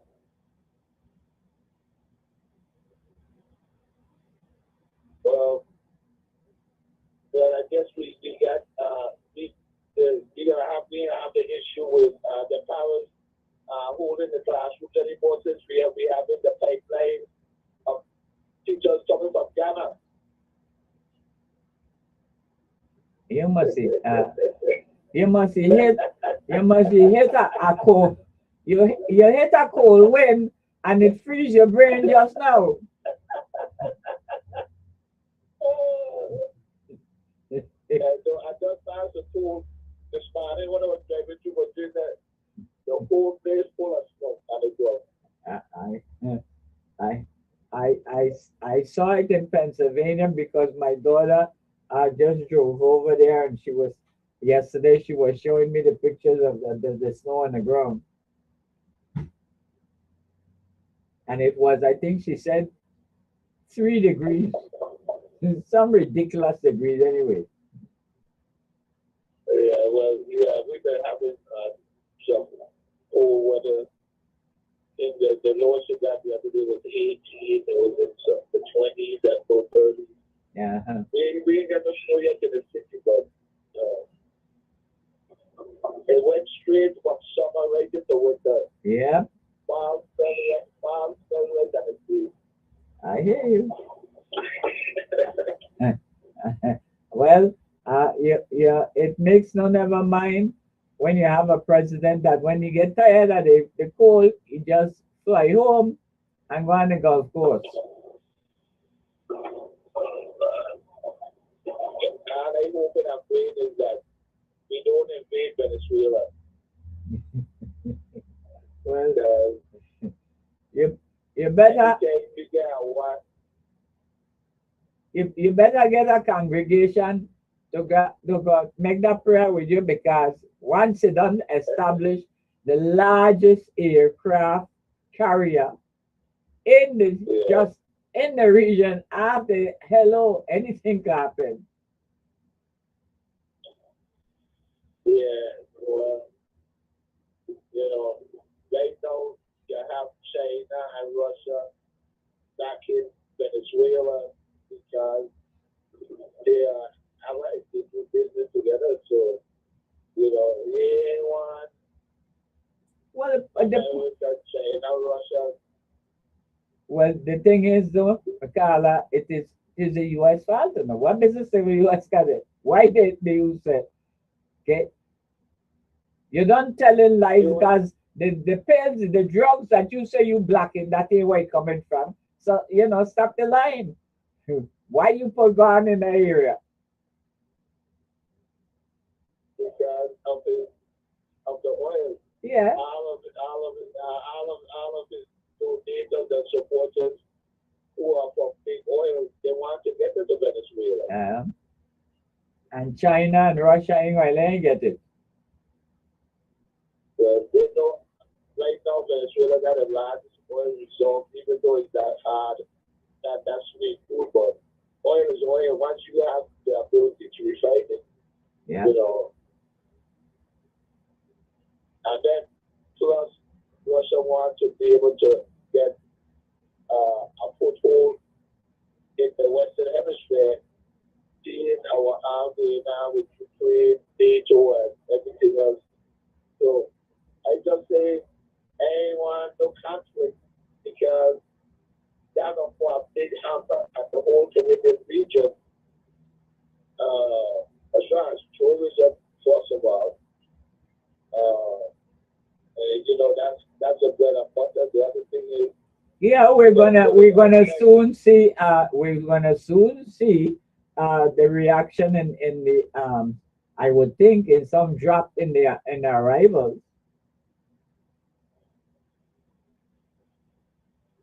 Yeah. Well, the other thing is not only that, but maritime logistics, where you have everything being shipped in, that could be affected, and then getting food and water coming in. That's a problem. And because they never listen to Mr. Mario Moyes and others who been preaching inside of conservation, we would have been in a lot better place if we were able to be self-sufficient in agriculture. Should there be any conflict, and especially if it's sustained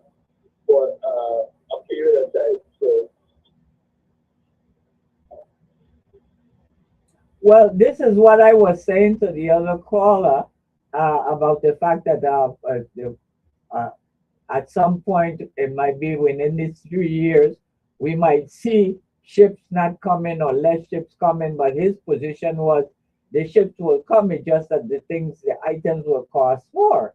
But I did think that, with the activity here, that might take off, that would deter ships from taking the risk of coming into the region. But I guess he didn't agree with that. Well, I would agree with you because if they're doing any sort of commerce, and you're talking about the Borders and Puerto Rico are U.S. ports, U.S. have Navy ships docked up in the Virgin Islands in Puerto Rico. They have planes over there in Puerto Rico. I don't know if they have it in the Virgin Islands, but we got Navy ship dock up right now. We got Navy ship going to be dock up this weekend. Yeah. So that means you could become a target because now if they have submarines that just cruise around the Caribbean and they're looking for any kind of trade that's flat in the US, and they go into the US, Virgin Islands and Puerto Rico with cargo, they will just sink it. And then once they do that once, twice, then that would deter capital and flow from doing that. So then what you going to do? Then that's whatever you have that you could produce. But that got to the island and to the hours fish. So, but I mean, and that's the old adage that the field, the field. Yeah. But as that comes out, the hours have to be prepared. Well, they're being prepared because the man camp full of man. Well, it seems like we have a wild footed that.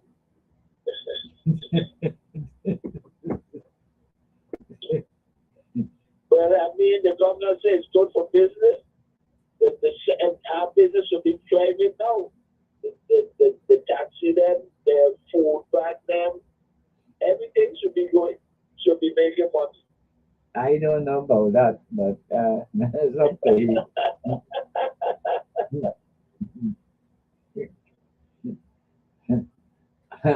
I don't know that anything with any bunch of business or whatever. I've not heard. Well, you say, well, if they have the Navy ships haven't been in port in a while, so that means that they come in, they come in on shore for duty. So they're gonna go buy wrong weather, go buy food, that rent cars. I mean, so it should be a boost to the economy. However long it lasts. Yeah, well, suppose some kind of an increase. How much of it, I don't know, but Well, I mean, would be. especially employee and like said, if they would say, I guess before they rebuild the fair and start having cruise ship visits, and now Well, if nothing else, the Christmas village will probably feel a difference too, because I'm sure when they're in, they'll go and patronize there in the Christmas village because it's just a walk away. Oh, okay. Yeah, that's good. Yeah, like it's just I mean, well, maybe a mile from the dock to the Christmas village. Yeah.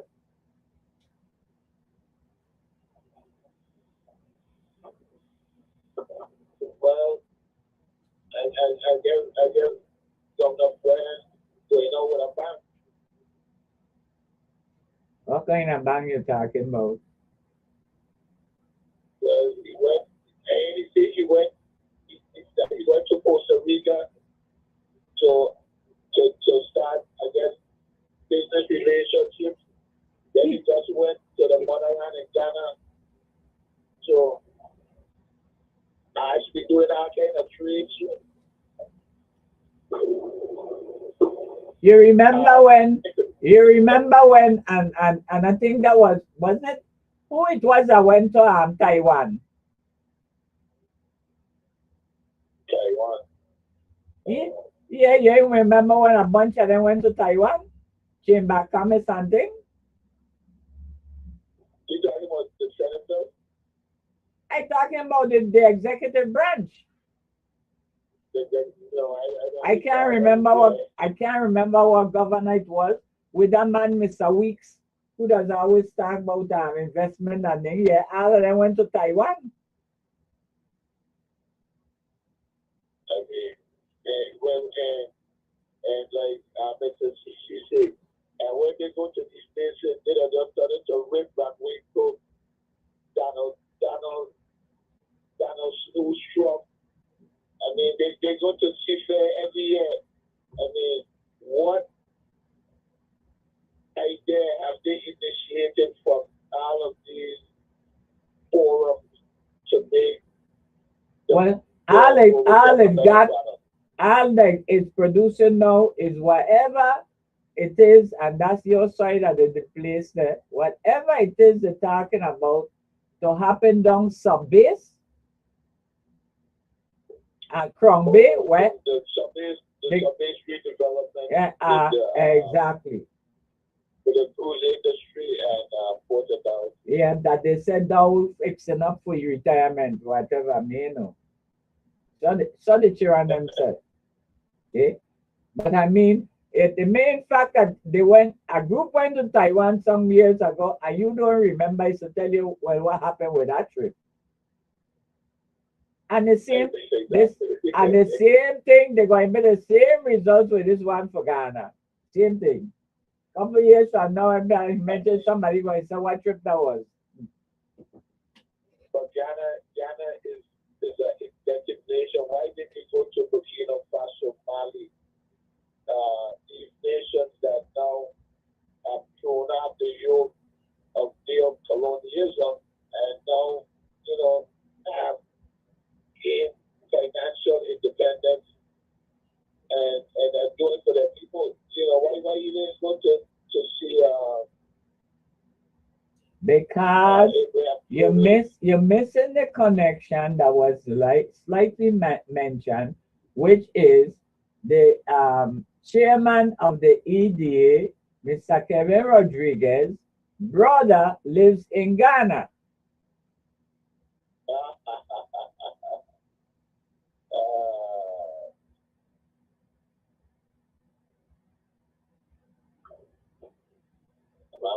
With the African and the people of Northern Ireland say this guy has a business trip, but all along it was a leisure trip. It can't be business because they never mention what communication or discussion they had, if any, with the Department of Interior. Do we have to have that discussion when we're dealing with foreign countries? Because we are insular. Okay. But when you have a population who don't understand about being a colony, don't understand about insulars, you could tell them wherever. We have the same thing. I wasn't sure if we could have done business with Costa Rica, because I think that's what I went there after. Now, did you say I never heard anybody. No, they're not. We cannot. But I am saying only you I hear saying the governor went Costa Rica on business. I never heard that. I understand that the governor, the word was the governor went Costa Rica to level some pressure after the kill.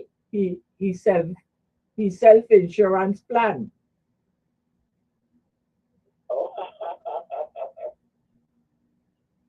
Well, he been going all over the place. He went St. Kitts, Stephen, Costa Rica, Ghana.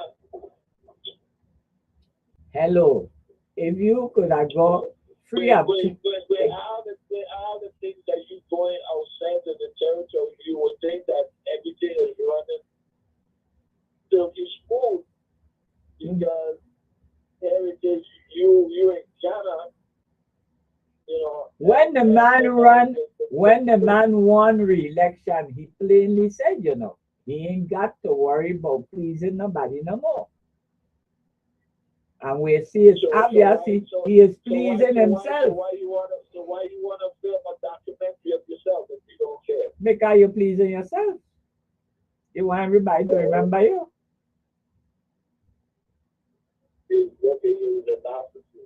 Whether they like it or not, we will remember him because he went on TV.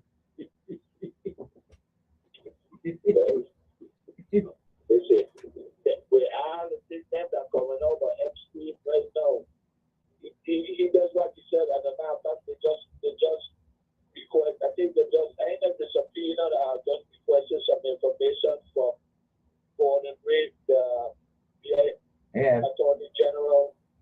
So remember, you were the one giving Epstein all the money when you chaired the EDA. So Yep. Don't worry, Trump might throw you out right under the bus to try to stop this Epstein trade. Yeah. He don't say it's a he says a Democrat. He says a Democratic hoax, and all the representatives of the Virgin Islands are Democrats, so he won't have a problem doing that.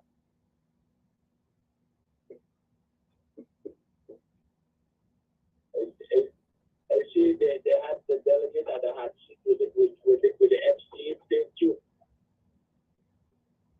Yeah, she put out some kind of commercial there, making it clear that her position that she when he got his initial tax exemption, she was not part of DDA. Oh yeah. How kind What of about the text message while she was on the floor? Well, as she says, I was a constituent, and that is not unusual. Although Yeah. I wonder how many other But I've been a constituent and I couldn't even get to schedule it for years. You got to get a phone call on the floor. Well, I've been a constituent. I have no idea what the woman's phone number is. I have an email, which is the email that everybody has.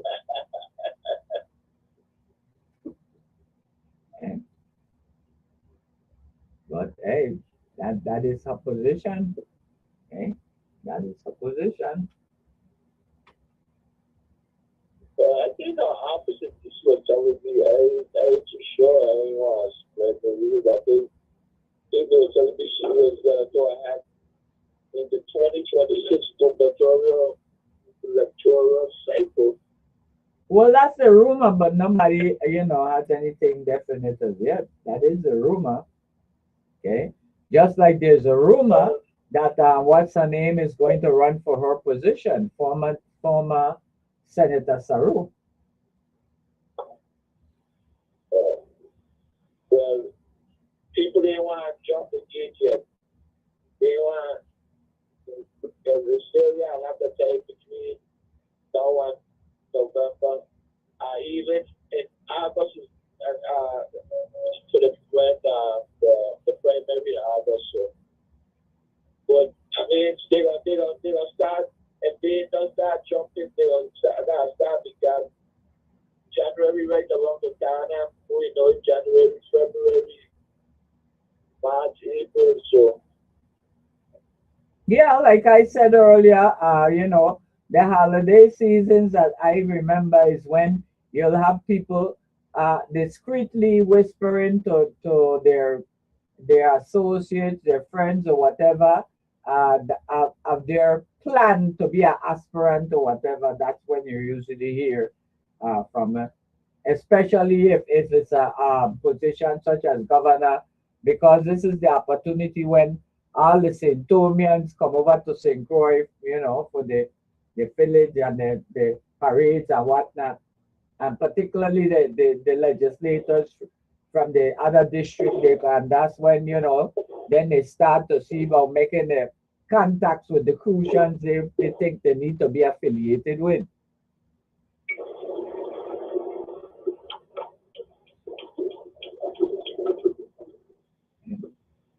So, but I do want to commend those of you on the mainland, because I have been talking about this and it looked like some doing it, because I keep saying that all the Virgin Islanders on the mainland need to make sure they register to vote and vote Democrat. Not now, I'm not saying that it's because Democrats are perfect, but the point is the Democrats is a must if you're going to put some kind of control on the dictatorial situation that is developing with Donald Trump. And I see, because lately that mayor election that took place in Florida, the mayor of Florida, after 30 years, they elected a Democrat. I said, well, it looks like things people are turning it around. They're understanding they have to keep voting Democrat if they're going to survive the next 3 years with Trump. Well, you know, I registered Democrat as the voting party, and that's what my mother was affiliated with, and even, you know, when I came back to New York in 2018, even though I was on the rolls for 25 years, I was still able to register, and I was voting in the 2018 midterm election when Pelosi got her speakership back, and I voted for Patricia James that year and for New York State DG. I just voted for Maldani for mayor, and from November, you know, like I was telling you, you say, oh, hey, Nationality. I said, well, okay, well, it's an earthquake with the election of Maldani, the Democratic governor for New Jersey, Virginia, I would say North Carolina, a couple other places that just had election last month. So, you know, the Democrats are saying, you know, this is saying that November they'll be able, even though we have compromised Supreme Court that is allowing the gerrymandering so that the Republicans will try to maintain control in the House. Well, but, you know, the other Democratic states are countering them like what California and other states are doing. So hopefully we can get the House. That way we could have some.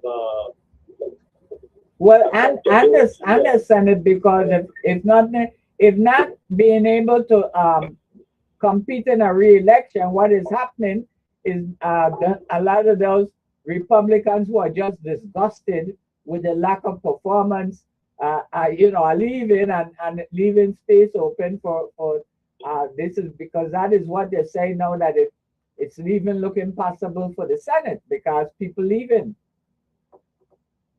Yeah, well, because Trump is governed by executive order. They're not able to do any sort of legislation because he's bypassing them with executive orders. So, like you said, they're not doing any work. Yeah. And then a lot of them, like Mitch McConnell, I looked at a video the other day. He was just walking up before I asked my personal father. Yeah. What is this? I mean, they need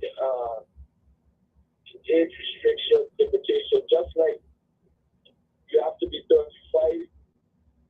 Then once you get past maybe 60, 65, because you can start having like what troubles is having from with What? a mental decline. But it's hard to do that because take for instance, what's his name, John McCain. If he didn't have that disease, I mean, the man was other than that, he was performing, Yeah. and Well, he was up in Well, age. well, then So it they really, need to give them some kind of cognitive test yes, to see yes, yes. if their mental faculties are still capable of That's performing their duties. that's what they need to do because to make a blanket thing is really just like Nancy Pelosi. She's up in age. Yeah, because again, people who 80, 90 something and still have the mental faculties together. So, Exactly. you Yeah. know, you're gonna have to do it accordingly, based on the individual. Well, I think they're going to see an even faster decline with Trump because let's make sure we understand when you have a person whose faculties are not necessarily um, engaged, the man don't read, the man don't analyze, the man, you understand? It's understandable that he said they don't let fall in a seat like You say you don't read as if you can't read, but you just don't like to read. me going to you. You have to know how to read. I don't know that. I'm going to you. Before you can before you can get before you can have some sort of love for something, you gotta be able to do it. I'm just saying that he is not one that is necessarily, use. Its cognitive skills are in regular use. Let's put it that way. Well, you see, he just had an MRI, and I'm sure it was a CAT scan of his brain. And that Because that explanation was evidence that and like I said, I don't think he's going to make it to full term because you get MRI, but you don't know why what for. Something seriously wrong with your brain. the man said he could point out a giraffe.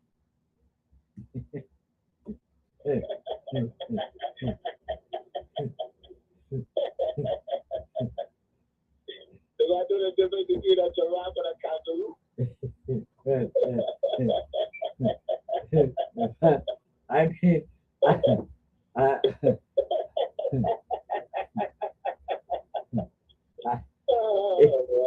if he was so stupid that he didn't even know how bad it sounds to say you had an MRI. They put you in a machine, but you ain't know why they put you there for. I mean, that's the dumbest thing he said. Okay? That's it. That's it. Scored 100. That's it. Pointed out the difference between a giraffe and a kangaroo. I guess next you know, point out the difference between a circle and a square.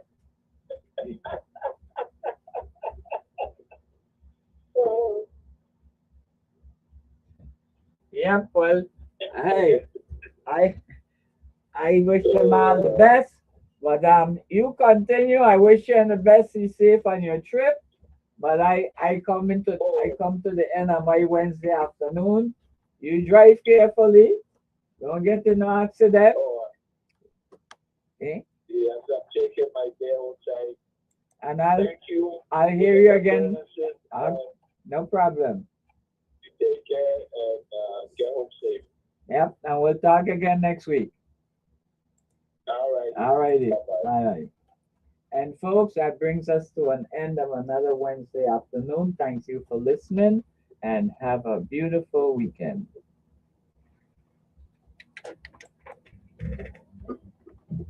My God, he don't even tell me going. He said no.